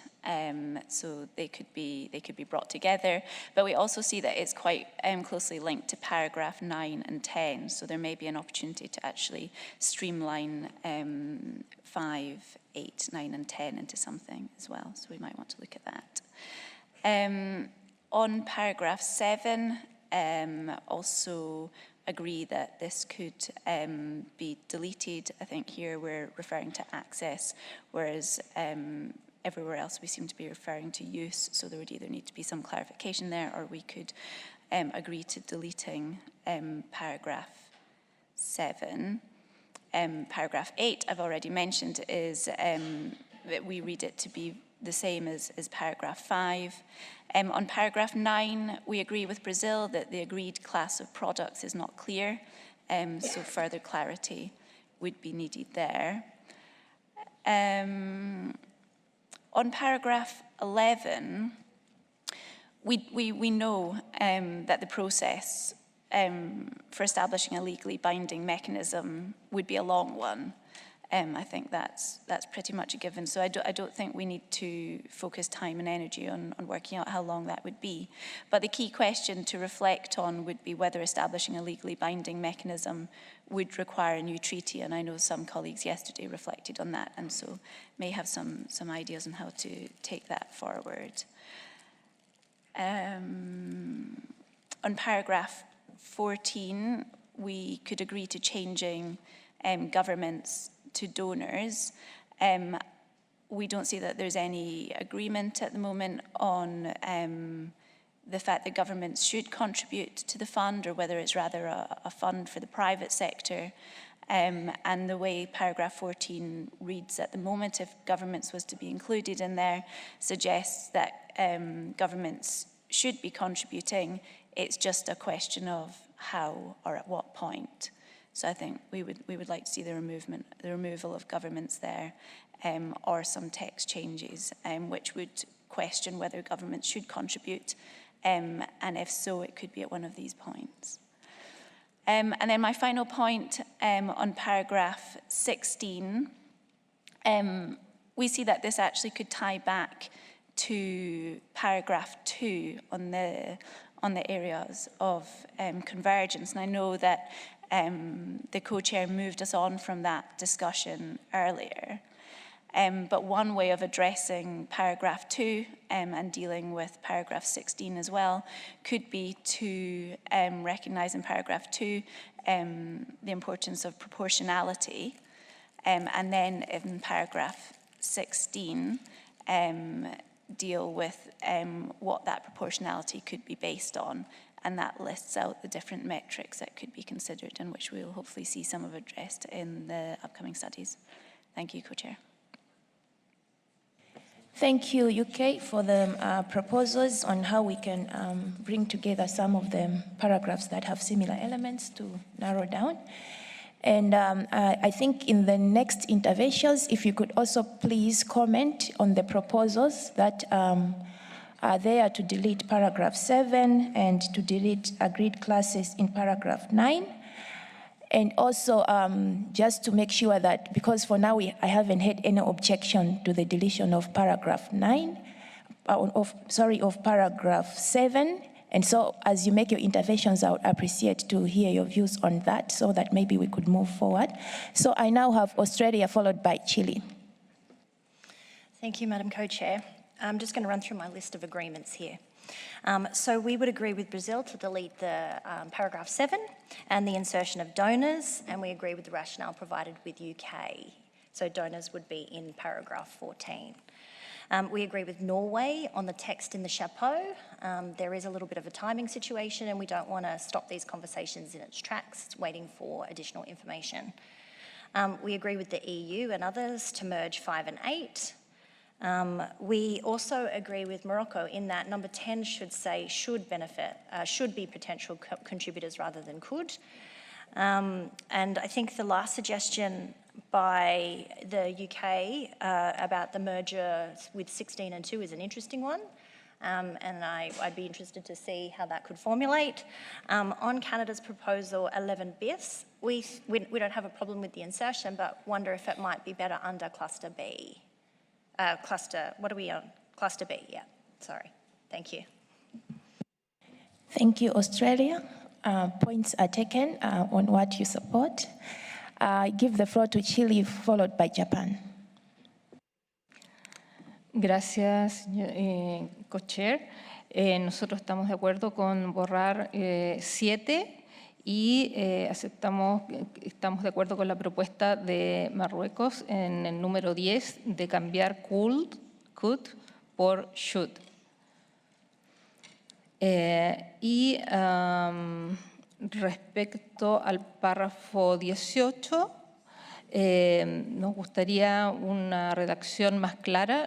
Nos gustaría ver, en el caso de un mecanismo voluntario, qué incentivos podrían colaborar para que tuviéramos contribuciones efectivamente, eso fuera efectivo. Eso es lo que al menos ahí me gustaría ver para el caso de que se optara por un sistema voluntario. Gracias.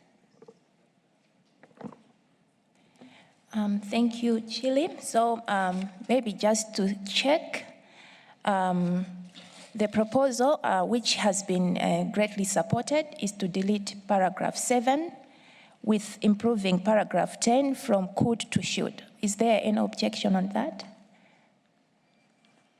Just by show of hands, maybe? Okay, Morocco. Do you want to say something? The proposal is that we delete paragraph 7 and then improve paragraph 10 with your proposal of changing could to should. Yeah. Morocco, give the floor to Morocco, please. Oui, merci pour cette réflexion.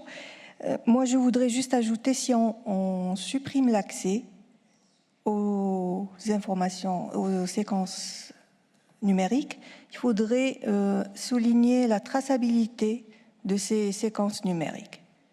Nulle part, je le vois au niveau de cette section. Concernant la traçabilité, c'est-à-dire le devenir de ces séquences numériques par rapport à leur utilisation. Et merci. Thank you, Morocco. I see New Zealand. It's in response to my proposal. Okay, New Zealand, you have the floor. Thank you, Chair, and thank you to colleagues who have opined on this particular para. We recognise the comments that have been made around having this removed. However, we don't think discussion has been exhausted on this particular issue and would be keen to consider the formulation that EU has suggested. Thank you, Chair. Thank you, New Zealand. Maybe just to repeat that this section contains all issues for further consideration, but the point of trying to discuss is to see if we can narrow down some of these options, see if some are similar, and if we can find better wording just to narrow down the options that we have. But I take your point, and then at some point I can ask EU to provide text on the formulation that was proposed to try to see if we could improve paragraph 10 and opt out paragraph 7. I don't know if EU are ready to come with a proposal that it can be considered and we can see how we move forward. EU?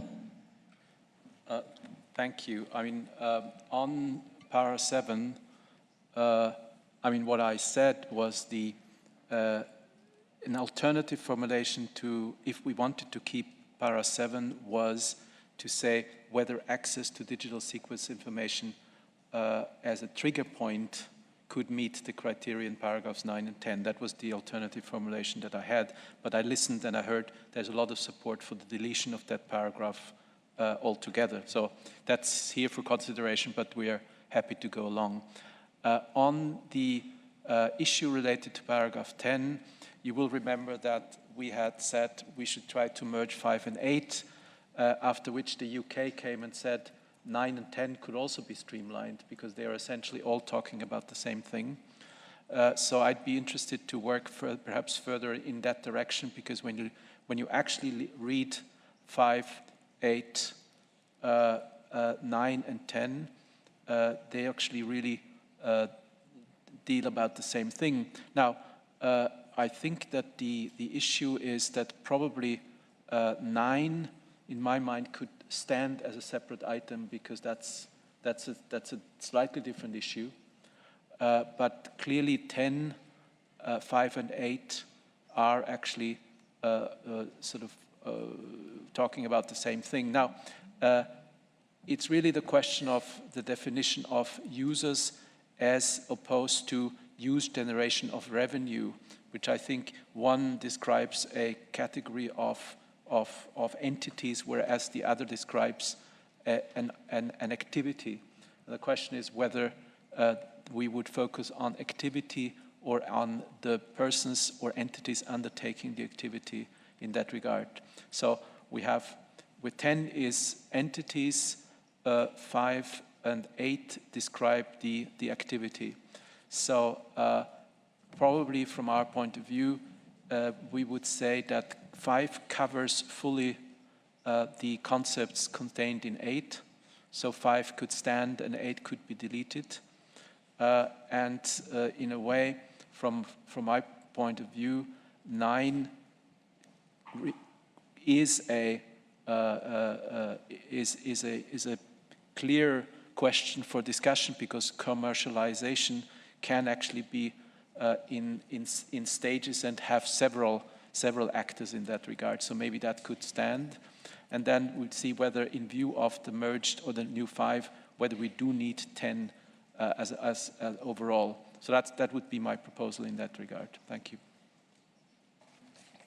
Thank you, EU. So if I get you correctly, with regards to paragraph 8 and 5, they're basically asking similar questions, because the 8 is asking whether the use of DSI could serve as a trigger, whilst 5 is also asking whether the use and then with combination of other elements could serve as a trigger as well. So yeah, I think indeed these appear to be similar, but I would like to get reflections from the parties on that.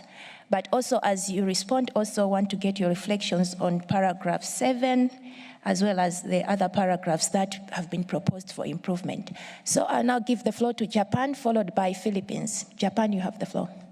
Thank you, Madam Co-Chair.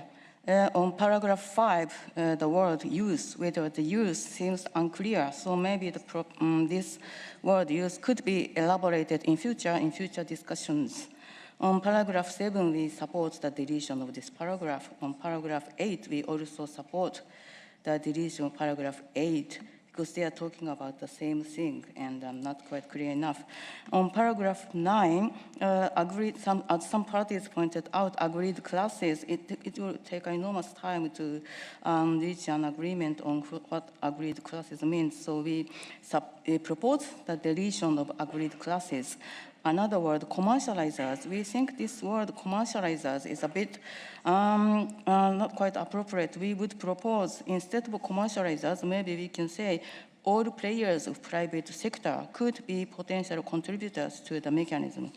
So instead of commercializers of products, we could say all players of private sector. This has a wider connotation, and we prefer this approach.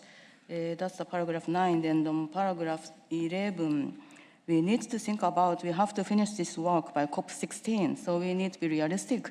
So on paragraph 11, we have a concern about, we just want to ask other parties to think about really it is worth considering this work because this is our work is time bound. Then paragraph 12, yes, paragraph 12, we think this paragraph itself is misleading. We could say, instead of whether a voluntary mechanism would be less likely, instead of saying this, we could say, how likely would a voluntary mechanism mobilize funding at the required scale? That is the proper way of saying, I think this is more balanced rather than voluntary mechanism less likely. We could say in paragraph 12, how likely would a voluntary mechanism mobilize funding at the required scale or in a predicted way? So that is a comment to paragraph 12. Paragraph 15, 16, I think we need a little more clarification. These paragraphs are not quite clear enough, but that's it. Thank you. Thank you, Japan, and also for your position on paragraph 5 and 8 and 7, and the proposal that paragraph 12 should sound more positive. So your comments have been taken into account. I will now give the floor to Philippines, followed by Canada, and then Brazil. Philippines. We agree with Brazil on the deletion of paragraph 7 and also the changes in paragraph 9 and 14. And we also agree with Japan on the deletion of paragraph 8, but maybe need some clarity on the use of DSI as a trigger for contribution to the fund, since there are cases of use of DSI that doesn't result to monetary benefits. Thank you. Thank you, Philippines. I now give the floor to Canada, followed by Brazil, and then Colombia. Canada. Thank you. I wondered if we might respond to Australia's comment on our proposal for an 11 bis, just to provide a little more clarity. It might be helpful to say, because we're talking not so much about what's the timely flow of resources to beneficiaries, but the timely flow of resources into the fund. So we consider this belongs in A. That perhaps could be clearer if we say whether establishing a mandatory system will allow the timely flow of resources into the fund and adequate participation. And having listened to New Zealand's interest in paragraph 7, we are quite interested in keeping that as well. The wording that the EU suggested on whether access to DSI as a trigger point could meet the criteria in paragraphs 9 and 10, we could just consider that and then dispense with it if it seems that that is not appropriate. Thank you. Thank you, Canada. I now give the floor to Brazil, followed by Colombia. Yes, thank you, Chair. We could go along with the deletion of paragraph 8 as proposed by the European Union. I'd just like to make a comment that helps us an understanding of paragraph 10 and its relation to other paragraphs. I think both paragraph 9 and 10 might be a little confusing, because from our point of view, the focus should be on on the kinds of actions and results, not on sectors, not on actors, we think is a wrong approach to flag out sectors or kinds of products that would be exempt from the benefit shared obligations. So I just, if I'm not mistaken, the version of paragraph 10, the former version, read as follows: whether all users of DSI could be potential contributors to the mechanisms.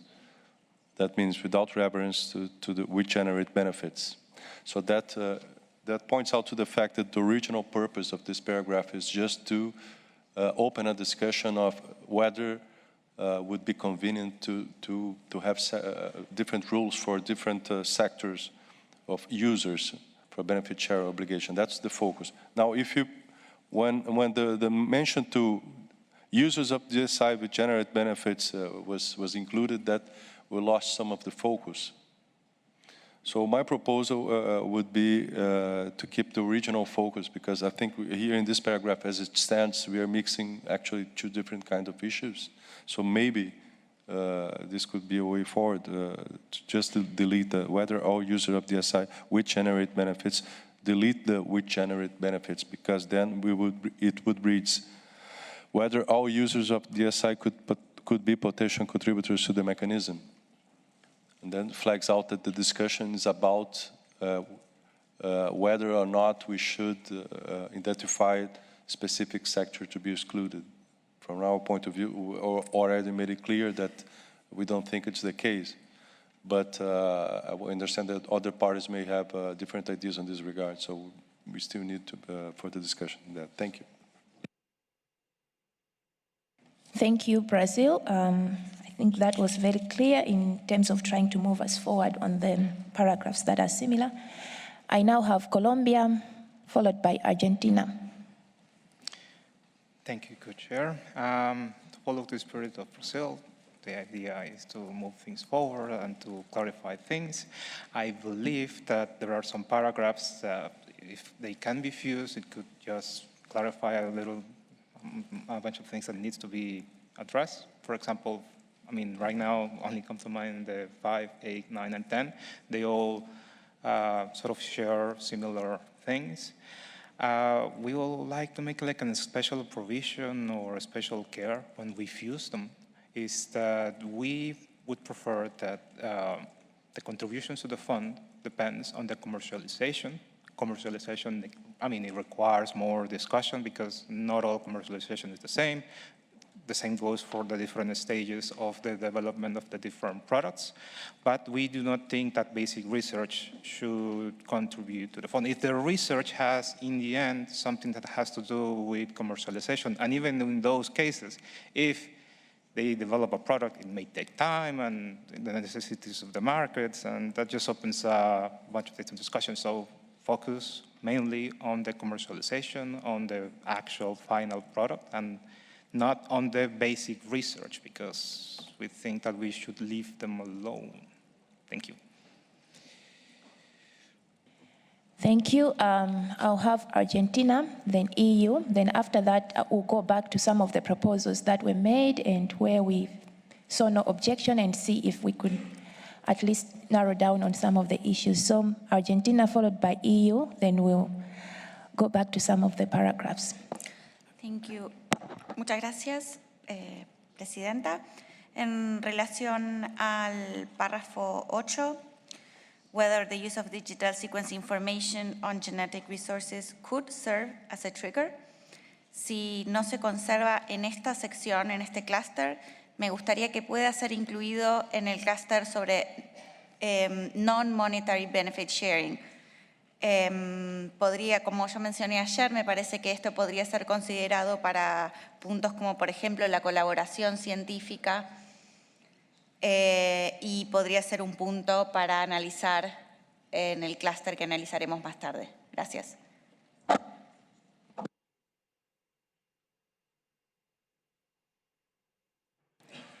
Thank you, Argentina. I give the floor to EU.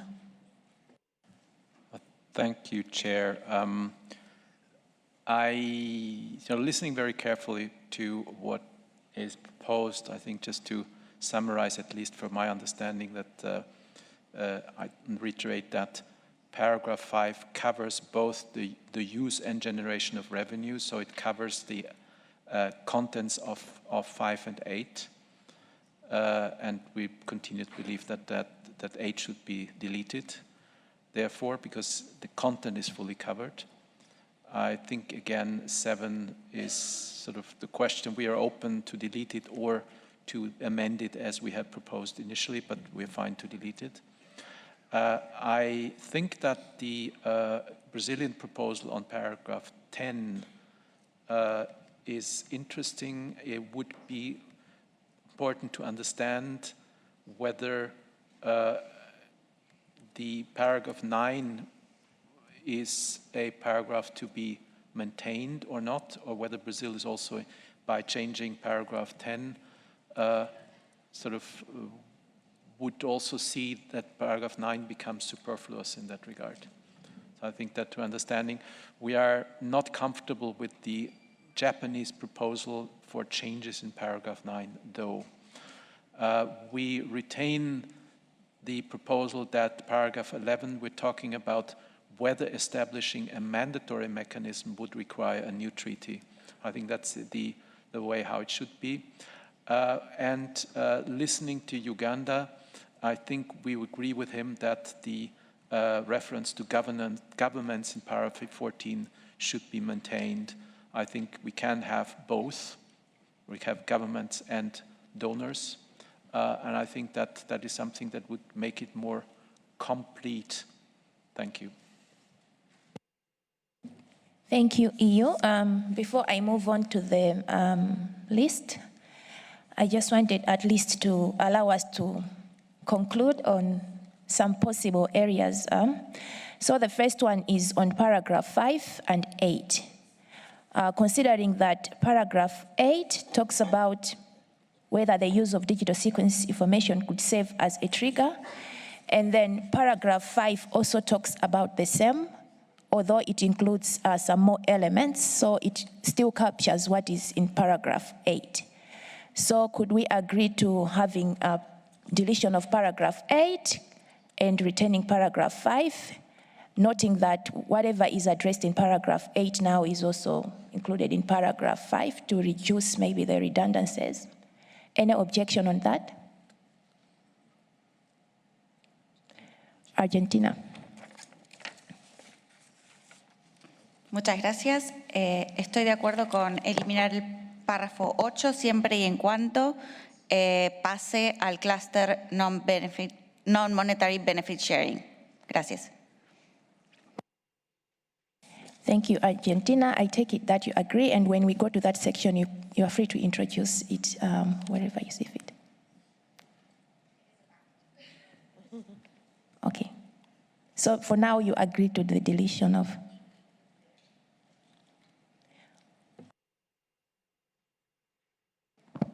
For clarity, I'll say it in English. I do agree if we include it in the other one as a package. Thank you.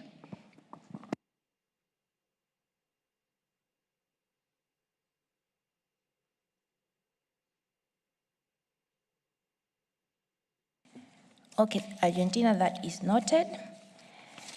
And then the other element that I wanted us to also try to see the direction in which we are going is on paragraph 7. There's been quite a number of countries that have supported the deletion of paragraph 7. And a few parties have indicated that if it's deleted, then we would need to improve elements in 10. And when I had posed this question earlier on, I think it was Morocco and New Zealand who had some reservations, and I just wanted to check. And there was also a proposal from EU on the possible formulation if we were to improve paragraph 7. So I would like to check with Morocco and New Zealand on the proposal to delete paragraph 7 and or replace with the, consider the proposal by EU. So I don't know if any of the countries are ready to intervene. I see New Zealand, followed by Morocco. Thank you, Madam Co-Chair. We are flexible on this paragraph. However, I think Canada also came in to support retention in some form, not of this text, but of the EU revision. And given that these are just issues for further discussion, we still retain a preference to keep this discussion alive. Thank you. Thank you. Morocco? Oui, je suis tout à fait d'accord. Pour discuter tout à l'heure, au cours de la pause, concernant le 7 et le 10. Et j'ai ajouté l'élément de la traçabilité. Donc, je ne sais pas où est-ce qu'on peut l'ajouter dans ce paragraphe. Merci. Thank you. So, with the comment from New Zealand and I think Canada and others, since these are elements for further discussion, we'll retain paragraph 7 and list it as an area for further deliberations. The other paragraph that we heard a number of views on how we could improve it was also paragraphs 9 and 10, which could be merged, and there was a proposal from Brazil which was supported by a few countries. So I would like to ask Brazil if you could read out your proposal for merging of paragraph 9 and 10, and we could see if it would help us to narrow down. If not, I think we'll just take it that these are issues for further consideration. Brazil. Thank you, Chair. Actually, we didn't propose to merge it.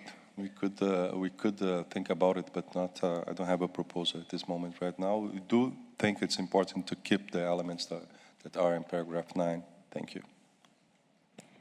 Okay, thank you. So I get your comment, Brazil, and we'll retain it as it is for areas for further consideration with the proposals that came in from a number of parties as well. We also had paragraph 10 in paragraph 9,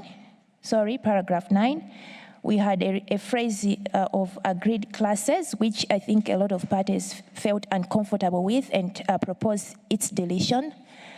So are there any objections to deleting agreed classes, because a lot of parties felt uncomfortable and we're not really sure where this discussion is taking us to. So I would just like to see if there are any objections on this, and maybe if those that introduced this text, the parties maybe could provide clarification if they want to see it retained.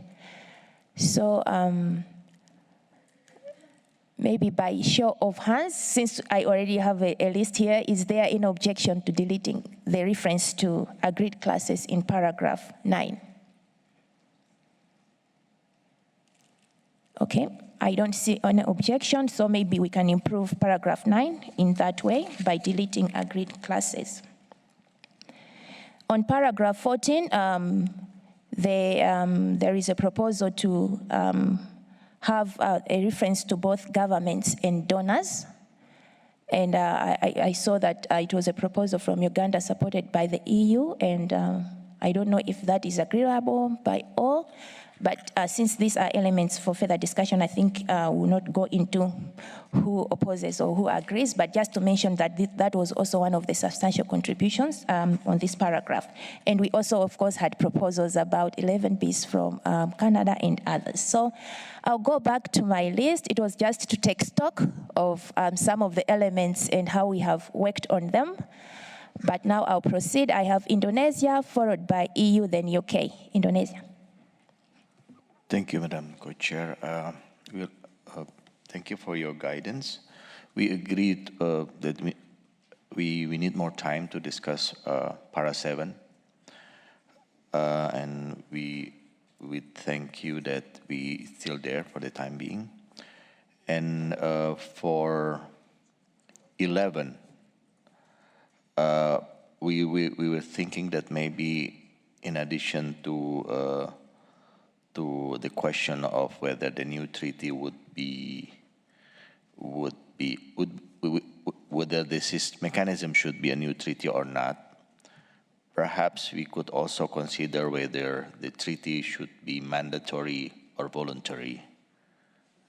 An example of this would be the WHO system, which we think is voluntary, and we think this should be also considered, since it might be also more flexible for parties if the system would be or could be voluntary. For your kind consideration, colleagues. Thank you, Indonesia. We'll reflect your proposals in that regard. I give the floor to EU, followed by UK, then Togo. EU. Thank you, Chair. We were unclear on your conclusion on 7. Do I understand that 7 is maintained as amended by us? Because I think that would be quite important for us, while we can also agree to its deletion. I think that also be important to understand that 9, as suggested, amended, the only deletion we would make is agreed classes. So and then the paragraph 10 is the proposal to retain it as amended by Brazil. And I think that on 11, I just want to recall that for us it's quite important to change legally binding into mandatory. I think, and sort of course, available to listen to any wording proposal from Indonesia on how to further amend this in this regard. Thank you. Thank you, EU. My understanding was that paragraph 7 would be retained. However, elements of your proposal on how we could improve it further have been captured, so I'll just ask the Secretariat to read paragraph 7 with the proposal from the EU. Thank you, Co-Chair. So paragraph 7, as amended by the EU, now reads, whether access to digital sequence information on genetic resources as a trigger point could meet the criteria in paragraphs 9 and 10 of Decision 15/9.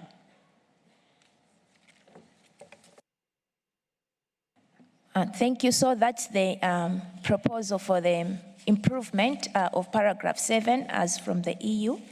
And I think those that will intervene after this could also comment on that. And with regards to paragraph 9, indeed, as EU you have indicated, the proposal was only to delete agreed classes and then retain it as it is. And we have taken the comments for paragraph 11, and I think if Indonesia has any proposal on how it can be improved, they are welcome to intervene. I now give the floor to Togo, followed by Algeria. Togo. Ok, merci Madame la Présidente. Nous supportons le maintien du paragraphe 7. Et par rapport à l'accès, il a été dit de préférer l'utilisation, puisque c'est le terme qui est consacré un peu partout sur le document. Donc au lieu de l'accès, il faut parler plutôt de l'utilisation.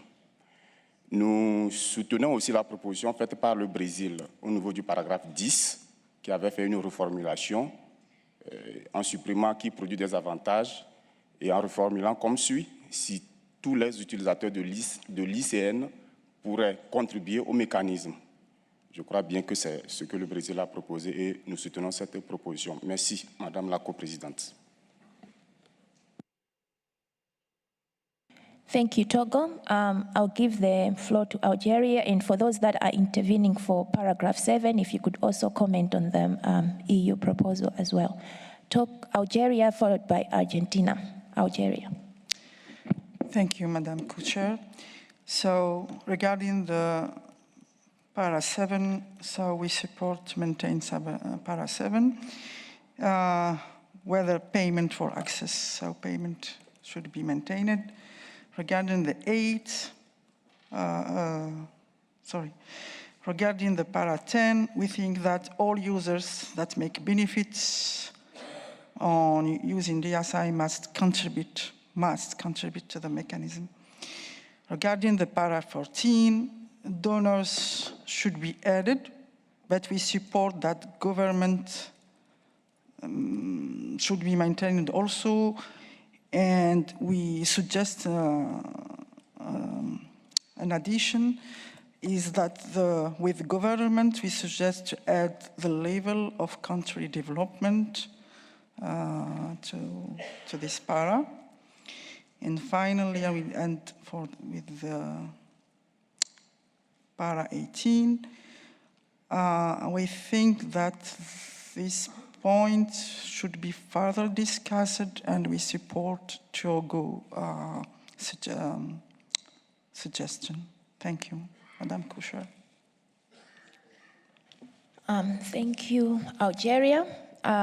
We are going towards the conclusion of this section, and we have received quite good comments in terms of improving our further areas for consideration. So I have 3 countries on the list, and I intend to close the list now. So I'll have Argentina, India, and Indonesia. Then after that, I'll close this section and we'll move on to section B. I see Democratic Republic of Congo, you'll be the last speaker on this issue. So Argentina, you have the floor. Muchas gracias, Presidenta.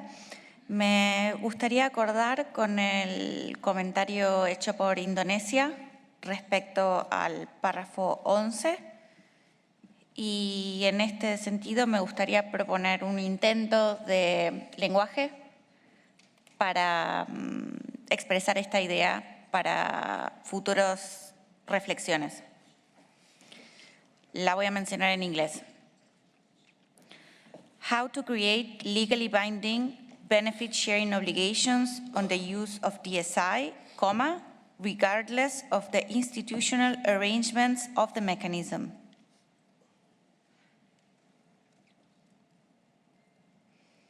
Gracias. Thank you, Argentina. I give the floor to India, followed by Indonesia, then DRC. Thank you, Chair, for giving us the opportunity.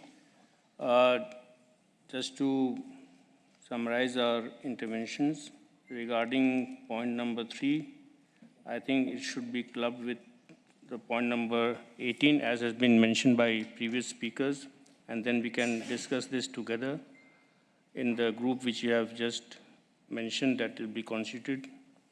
Regarding points number 5 and 8, we feel that 8 is subsumed in point number 5, as has been mentioned earlier, and we could probably do away with point number 8. Regarding point number 7, I feel that there is scope for further discussions on this. The suggestion of EU and others can be discussed further to formulate the wordings of this para. Regarding 9 and 10, after incorporating the suggestion given by the co-chair regarding removal of agreed classes of products, may I suggest a formulation? We could probably say that whether all users of DSI which generate benefits, including commercialization of products, should be potential contributors to the mechanism. That is just a formulation that I'm suggesting by clubbing points number 9 and 10. Regarding the legally binding mechanism, I believe that we need to discuss, as has been pointed, some suggestion came from Indonesia. We're willing to, listen to the wordings of those suggestions. Regarding point number 12, I do agree with Japan, where they, by saying that, rather than making a value judgment there, whether it is less likely to mobilize or not, we could probably word it differently. That's about it, Chair. Thank you very much for giving us the opportunity. Thank you, India. And from your interventions, you made a proposal for paragraph 9 and 10. Could you please repeat it just to make sure we captured it correctly, India? Just for paragraph 10. Yeah, 9 and 10, I was yeah. just suggesting that if we remove that agreed class of products from para 9 and combine that with point number 10 by saying that whether all users of DSI which generate benefits, including commercialization of products, should be potential contributors to the mechanism. Whether all users of DSI which generate benefits, including commercialization of products, should be potential contributors to the mechanism. Thank you. Thank you, India, for your proposal of combining paragraphs 9 and 10. It has been captured, and then I have Indonesia, and the last speaker will be DRC, Indonesia. Thank you, Madam Co-Chair. We are very acceptable for the Argentinian proposal, but we may consider that clarifying that institutional arrangement in this regard may be both mandatory and voluntary could still be useful for our future discussion, if it is agreeable by colleagues. So you will read institutional arrangement of the mechanism, i.e. mandatory or voluntary. Thank you, Madam Co-Chair. Thank you. We've captured it as possible areas for future discussion. The last country to intervene in this area will be DRC. Merci, Madame la Présidente, pour la parole. En lisant bien les deux points, les 6 et les 7, je trouve qu'il y a possibilité de les fusionner. Il s'agit d'un côté de l'utilisation et de l'autre côté des paiements à l'accès. Ainsi, j'ai une proposition que j'ai formulée. Si vous permettez, je peux les lire, je ne sais pas si vous permettez. Si l'utilisation de l'information sur le séquençage numérique des ressources génétiques ou la production des revenus découlant de cette utilisation pourrait mobiliser un financement opportun et prévisible à l'échelle voulue et que les paiements à son accès pourraient répondre aux critères des paragraphes 9 et 10 de la décision 15-9. C'est ça la proposition que j'ai faite. C'est à vous d'apprécier. Merci.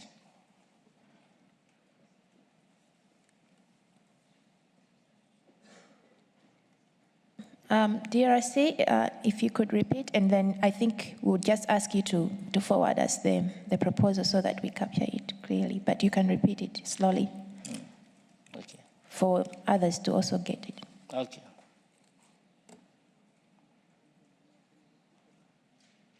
Je réponds. Oui, je disais ceci.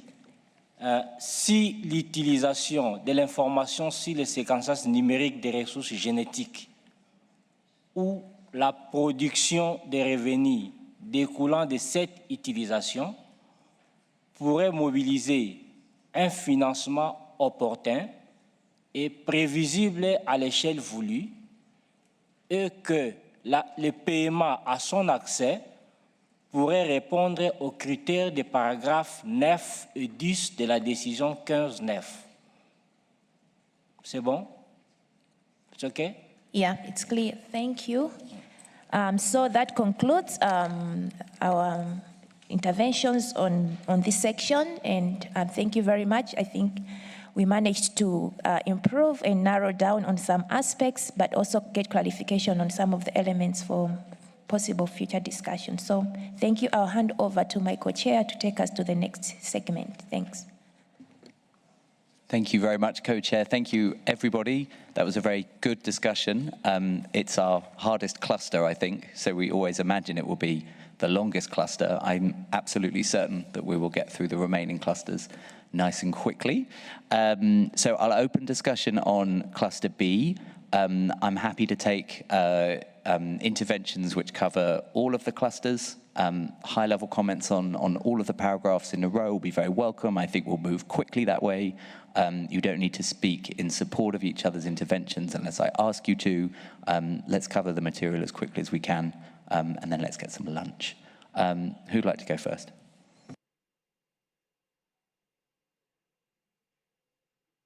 EU, you have the floor. Thank you, Co-Chair, and I need some lunch, so I will be brief. Co-Chair, just a short general comment, if I may. I think that in the consideration of possible changes on the issue of for further discussions, I think it would be useful to provide some guidance from the co-chairs, because I think that we have had a variety of language proposals, and I think language proposals should actually follow what is there to actually focus on whether something should happen. Because we've heard proposals that are affirmative and giving answers, and I think that is not what we should have in this part. Now on B, I think that we only have one comment, believe it or not, and that is on paragraph 25. And I think that paragraph 25, again, doesn't fully capture the discussion we had yesterday, where it is not the existence of national access and benefit sharing legislation that deals with digital sequence information. It is of whether the issue is that DSI held in public databases should not have any conditions attached to it. I don't have a clear formulation at this point in time, but it's really to emphasize that we have never discussed that parties should be excluded from the multilateral mechanism just because they have legislation. It is that benefit sharing under the multilateral mechanism is excluded if DSI would be intended to maintain separate access and benefit sharing provisions outside of the multilateral mechanism, and therefore those should not go into the public databases. So I think I recognize there is an attempt in paragraph 25 to reflect that, but it's still not there. Thank you. Thank you, European Union. That's very helpful. The European Union and its member states must be very keen on lunch. So I welcome further reactions on Cluster B. In response to your question, European Union, I think on the phrasing of the issues for further consideration, I think that's a useful ask of the co-chairs. I think what we will endeavor to do when we iterate this paper overnight is ensure that all of the areas for further consideration where it's linguistically possible begin with whether. I think it's a formulation that's serving us quite well. Clearly, in some areas, we've already agreed text with you. We won't change that just for the sake of it. But as a rule, I think that's a good, helpful suggestion. Japan, you have the floor. Thank you, Co-Chair. Our comment for Cluster B on paragraph 20, we propose the deletion of the very end in developing countries. The conservation and sustainable use of biodiversity should be supported in developed countries too. We are all providers and users. Funding should be directed towards where there are needs for conservation activities. On paragraph 21, we propose the addition of CBD objectives before SDG. As we stated yesterday, SDG is such a too broad concept to be included here. But before SDGs, we propose to add CBD objectives in Sustainable Development Goals. That is the paragraph 21. On paragraph 25, paragraph 25, we propose the deletion of held in public databases in the second line. Genetic resources held in public databases, we propose the deletion of held in public database because this wording is unnecessary. It could potentially narrow down the scope of this topic. Then on paragraph 27, yesterday we said this idea was introduced yesterday. We said this should be left to future discussion. And this topic needs more inputs from academia and industry from the point of a technical and scientific view to properly reflect what is done in real world. We have a concern that geographical origin to be the basis of funding allocations. Thank you very much. Thank you, Japan. That's helpful. Can I check? I think I misunderstood. On paragraph 27, are you asking for that to be removed from the paper?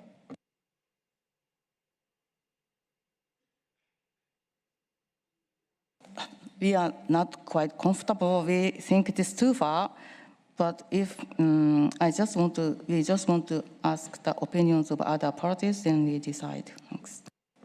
Thank you, Japan. That's helpful. Thank you for the clarification. Next on my list, Canada. You have the floor. Thank you. We have a couple of comments on this section. I'll try to be quick, though. So on paragraph 21, we would suggest, so this is similar to the Japan suggestion, funding could be directed toward other biodiversity-related priorities, including, for example, SDGs. We feel that paragraph 23 would be much better and clearer with the addition at the beginning of funding should be needs-based and various factors could be used to determine, etc. So we think that preambular comment is, or the chapeau comment is really important there and might help to clarify some of the concerns that we have on other aspects. We would actually suggest, but I think we'll come to this later, we have a suggestion for moving or duplicating paragraph 41 from the governance part to sort of a 22 bis. So the fund should be able to allocate funding to Indigenous peoples and local communities in all regions, we would suggest, not including in particular in developing countries, because we then go on to funding should be needs-based. And there'll be a consideration of developing countries there. Just going down to 27, I'd like to repeat the comment from last night. I felt that there was a need for clarification. It was a little bit confusing the way it was written, the last part of the last sentence. And we would suggest instead of much DSI was at this time geotagged to the global north, we suggest at this time most country tagged DSI in the global databases is derived from genetic resources from the global north.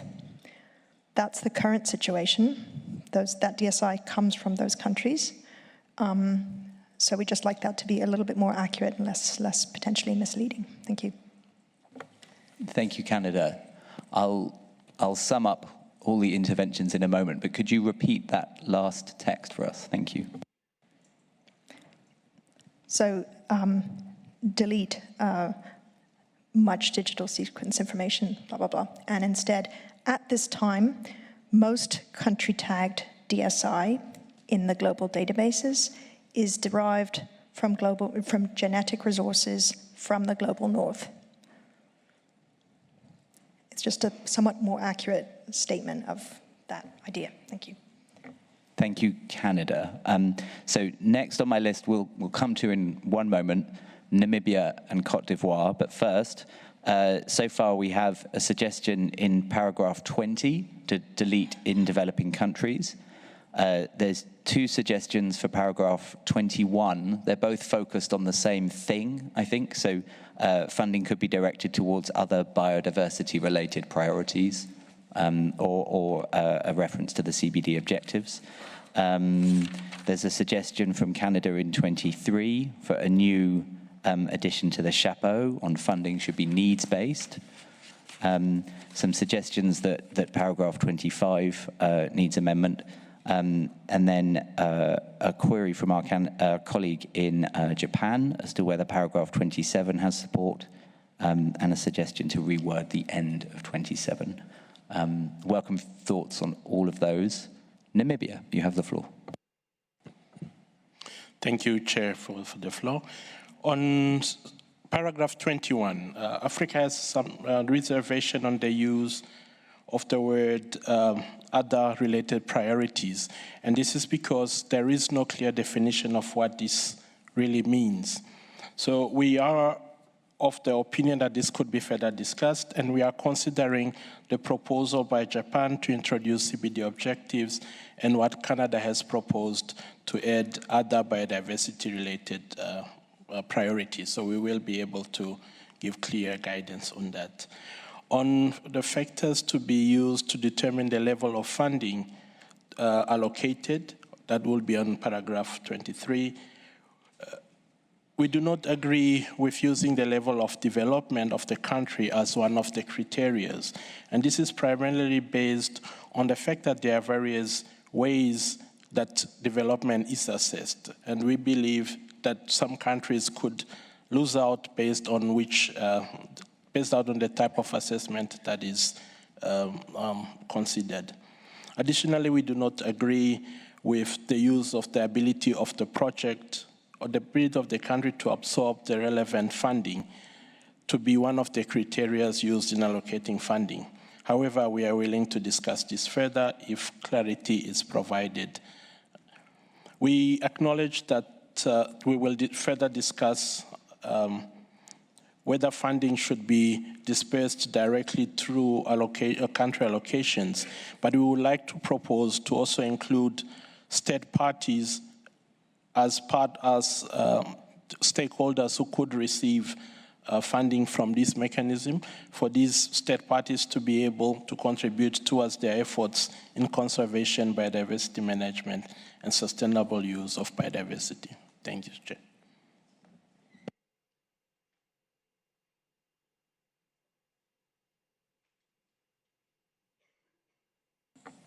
Thank you very much, Namibia. Please, could you repeat your proposal for paragraph 26? Microphone to Namibia, please.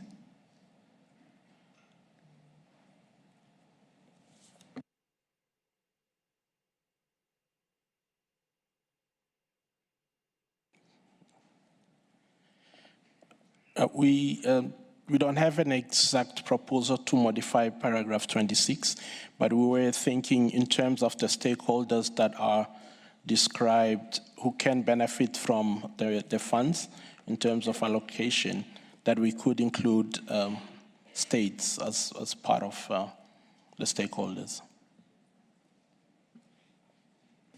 Thank you, Namibia. That's very helpful. Côte d'Ivoire, you have the floor. Merci beaucoup, Monsieur le Président. Je voudrais faire les observations suivantes. Au numéro 21, priorité connaisse. La Côte d'Ivoire est d'avis avec le Japon qui a fait cette proposition, je pense, relativement au fait de mettre en lien avec la diversité biologique, parce que pour moi, ce n'était pas précis. Également, les questions de développement durable pertinent. Je me suis demandé qu'est-ce qu'on entend par pertinent. Et je pense que la proposition a été faite de justement enlever pertinent, mais de mettre en lien avec le développement durable, les objectifs de développement durable. Et donc, c'est bon. Pour ce qui est du 23, j'ai lu le document et dans l'ensemble du document, il faut dire que je n'ai vu nulle part où on attaquait directement, on disait que le décaissement ou les contributions ou les fonds iraient aux partis. C'est vrai, on a mis stratégie et autres. Et je me suis dit qu'il fallait que je trouve un endroit pour le mettre. Alors, j'ai trouvé que ça pouvait être sur le D. Les besoins des partis en matière de capacité, en particulier en ce qui a trait à l'information sur les séquences numériques des ressources génétiques. Et c'est comme ça que je pensais qu'on pouvait rattraper cela. Parce que c'est bien clair dans la gouvernance pour les communautés, mais pour les partis, on ne le voyait pas clairement. Merci beaucoup, Monsieur le Président. Thank you, Côte d'Ivoire. Switzerland and then Jordan. Switzerland. Thank you, Co-Chair. So on paragraph 20, in line with Japan, we would support the deletion of the specification, in particular in developing countries. So that's also kind of a criteria for the allocation, which is already mentioned on the paragraph 23. And then with regard to paragraph 25, we think that's an important issue and we would like to keep it and to further discuss it. However, I think you also mentioned, you forgot to mention one addition that was made, or one suggestion that was made by Japan to delete in public databases, and we would also be in support of this. Thank you very much. Thank you to our hosts for spotting that. That's very helpful. Jordan, and then Brazil. شكرا سيد الرئيس. ربما هنا أنا لا أؤيد فكرة شطب كلمة البلدان النامية، وذلك لزيادة التركيز على ضرورة مساعدة البلدان النامية في تحقيق التزاماتها ضمن الإطار. النقطة الأخرى أشرنا يوم أمس في فريق الاتصال على الموضوع المعني في ال SDGs أو الأهداف الإنمائية، وتحدثنا أنها هي جدا واسعة، فإن عملية إطار كوميك مونتريال بأهدافها وغاياتها تشكل تنفيذا للأهداف الإنمائية العالمية. فهنا أجد أن نركز على عملية تنفيذ هذا الإطار حتى لا نجعل الباب واسعا في عملية إدارة التمويل أو في عملية توجيه لتنفيذ النشاطات، خاصة أن المؤشرات أو لنجاح تنفيذ الإطار العالمي تتوجه كمؤشرات في تنفيذ الأهداف الإنمائية العالمية. فلذلك نركز على ما بين يدينا في عمليات التنفيذ حتى تكون لدينا آلية واضحة حول نوعية البروبوزل أو المقترحات المشاريع المقدمة، وحول آلية عملية التنفيذ المرجوة من إدارة هذا الصندوق أو توجيه هذا الصندوق. وشكرا جزيلا.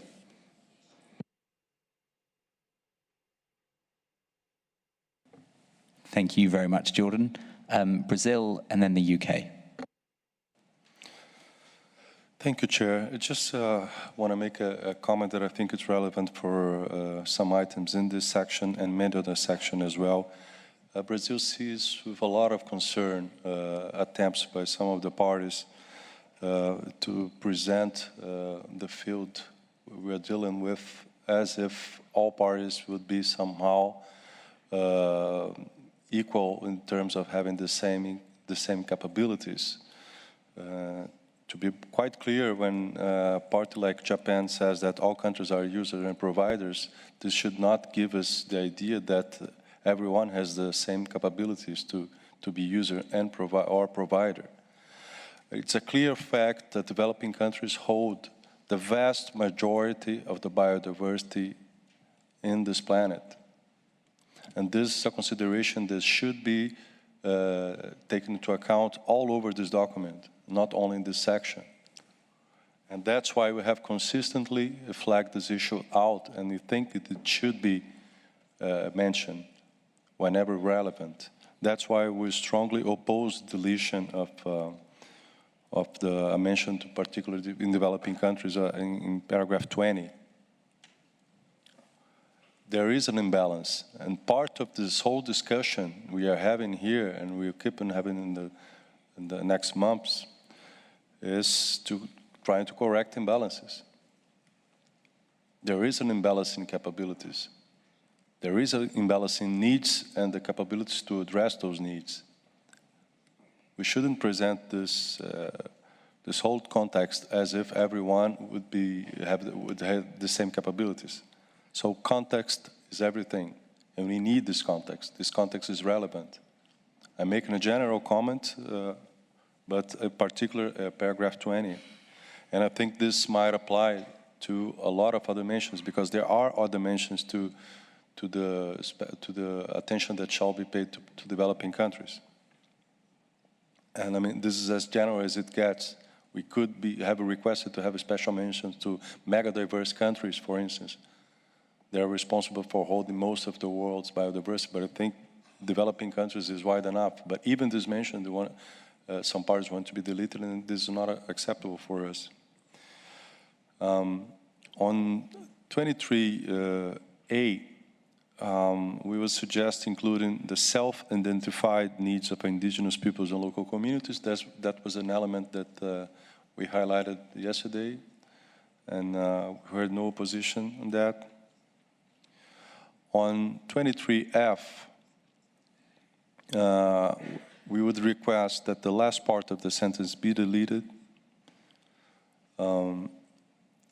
because conservation sustainable use is the whole, it's what we're talking about. No? The development of nature-based economy. First, we are not familiar with the concept of nature-based, the development of the nature-based economy. I think it mixes, it starts to blur an issue that's quite clear when it said that the needs with respect to conservation, sustainable use of biodiversity is a factor that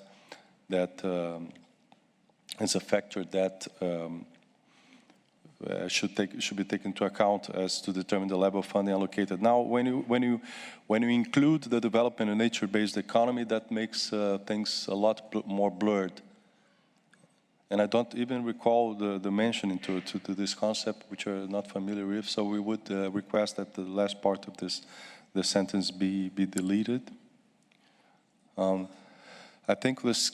I don't know if it was Australia or Canada that proposed that the first part of paragraph 23, the writing would be changed.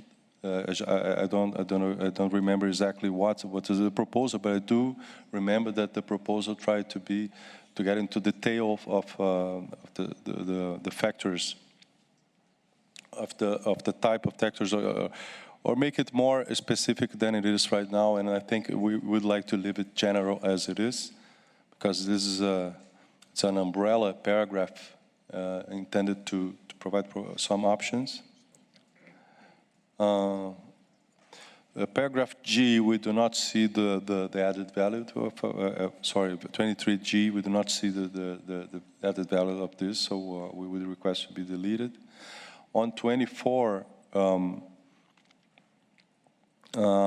we also asked to delete the last part of the sentence, which is one issue which merits further discussion is direct access of funds, and we agreed to disagree on that. I mean, agreed to discuss or had further discussion on that, but go beyond that and mention fund institutions selected by the indigenous local communities. From my point of view, would be too much detail at this juncture. And I don't quite understand what we're talking about here. I think that paragraph 24 just flags what's the main issue. The main issue is the discussion of direct access, and this should be kept as in a general form. We don't need that level of detail here. Finally, paragraph 27. I think it could be, there's a lot of technical issues concerning data governance, and it's, we know it's a thorny, some thorny issues may rise, but we suggest some language that hopefully can clarify some of the issues here. Actually, we are not talking about the geographic origin of the DSI, but we are talking about the geographic origin of the genetic resources the genetic resources from which DSI is derived, which is not exactly the same thing. And again, the mention to tracking and tracing, I understand that this was added to reflect our comment that not necessarily you need to have a huge investment in tracking and tracing to determine the geographical origin. And we still stand by that, but we do not think that this mention in here helps, because it gives you a different idea of what we're trying to say. We do not think it might help to have this mention to tracking and tracing here. Some other, maybe there could be a mention in some other place, in some other section, saying that, because as we flagged yesterday, we need further discussion on the tracking and tracing issue. I think that some countries consider it a ghost or give it more importance or are more scared by it than they should be. So we highlight the need to have a further discussion of that, but maybe the reference to tracking and tracing in this particular paragraph might be misleading. So it might be better to delete it here. That would be all. Thank you. Thank you very much, Brazil. We have time for one very short final intervention, and Australia is next on my list. Thank you, Australia.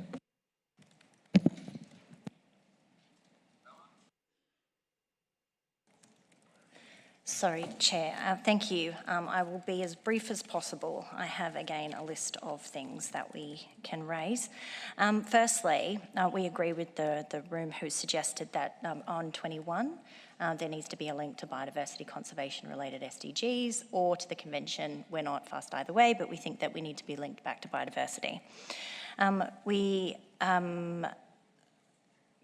We agree with Canada's proposal actually to move paragraph 41 into this cluster as a 22 bis. We think that's really important to include the Indigenous peoples and how they access funding potentially in this disbursement conversation. The chapeau, we agree with the changes made. However, we now need to rephrase 23F because it would read very odd. That funding should be needs-based and needs with respect to conservation, so I suspect the Secretariat will do that. And this goes to Brazil, sort of indicating an intervention that I did make last night, not to go into the details, but it should be about the capacity for conservation and sustainable use efforts, and that's the needs that need to be taken into account rather than the need to conserve and sustainable use projects, which we all need to do. So it's about capacity, that one. We can agree on, with Canada on 27. We need to keep this. It's a really important conversation. I think that Brazil touched on what is one of the big questions. I mean, this is a very meaty paragraph. One of the big questions is, are we actually looking at geographical tagging or location on the genetic resource, which I understand that we already have a protocol that does that, or potentially does that, or whether this is actually a geotag for digital sequence information on genetic resources. I think that's part of the conversation, so we'd be reluctant to delete any part of this paragraph on that justification. And the same, we feel about the same as 25. This is a really important conversation for us to keep going with, so we wouldn't support its deletion. And in the spirit of me liking paragraphs as I did last night, I think 26 is an excellent paragraph, is a really good use of the weather application, and it proposes a conversation that's bigger than what's just here. Thank you. Thank you very much, Australia, for that positive note to end on, which is perfect. Colleagues, we will break for lunch. 2 points to discuss first. We had a good exchange on paragraph 1 of the paper. I think I suggested at the time a small group might want to meet and discuss paragraph 1. I think instead the Secretariat and the co-chairs will work on a different draft of paragraph 1 and bring that back to you at a later time. On paragraph 3, I'd like to propose that a small group of negotiators, parties, get together in room 13 at 2:30. I don't propose to limit the number of parties in the room, but I'd like at least Australia, Argentina, Indonesia, Egypt, Brazil, the EU, Japan, Uganda, Canada, Togo, and Switzerland and Colombia to get together at 2:30 and see if we can find a textual solution to the problem of paragraph 3 that ideally would preserve it as an area of convergence, because my sense is that we're very close. So that's 2:30 in room 13, and then we'll reconvene back here at 3 o'clock. Thank you, everyone.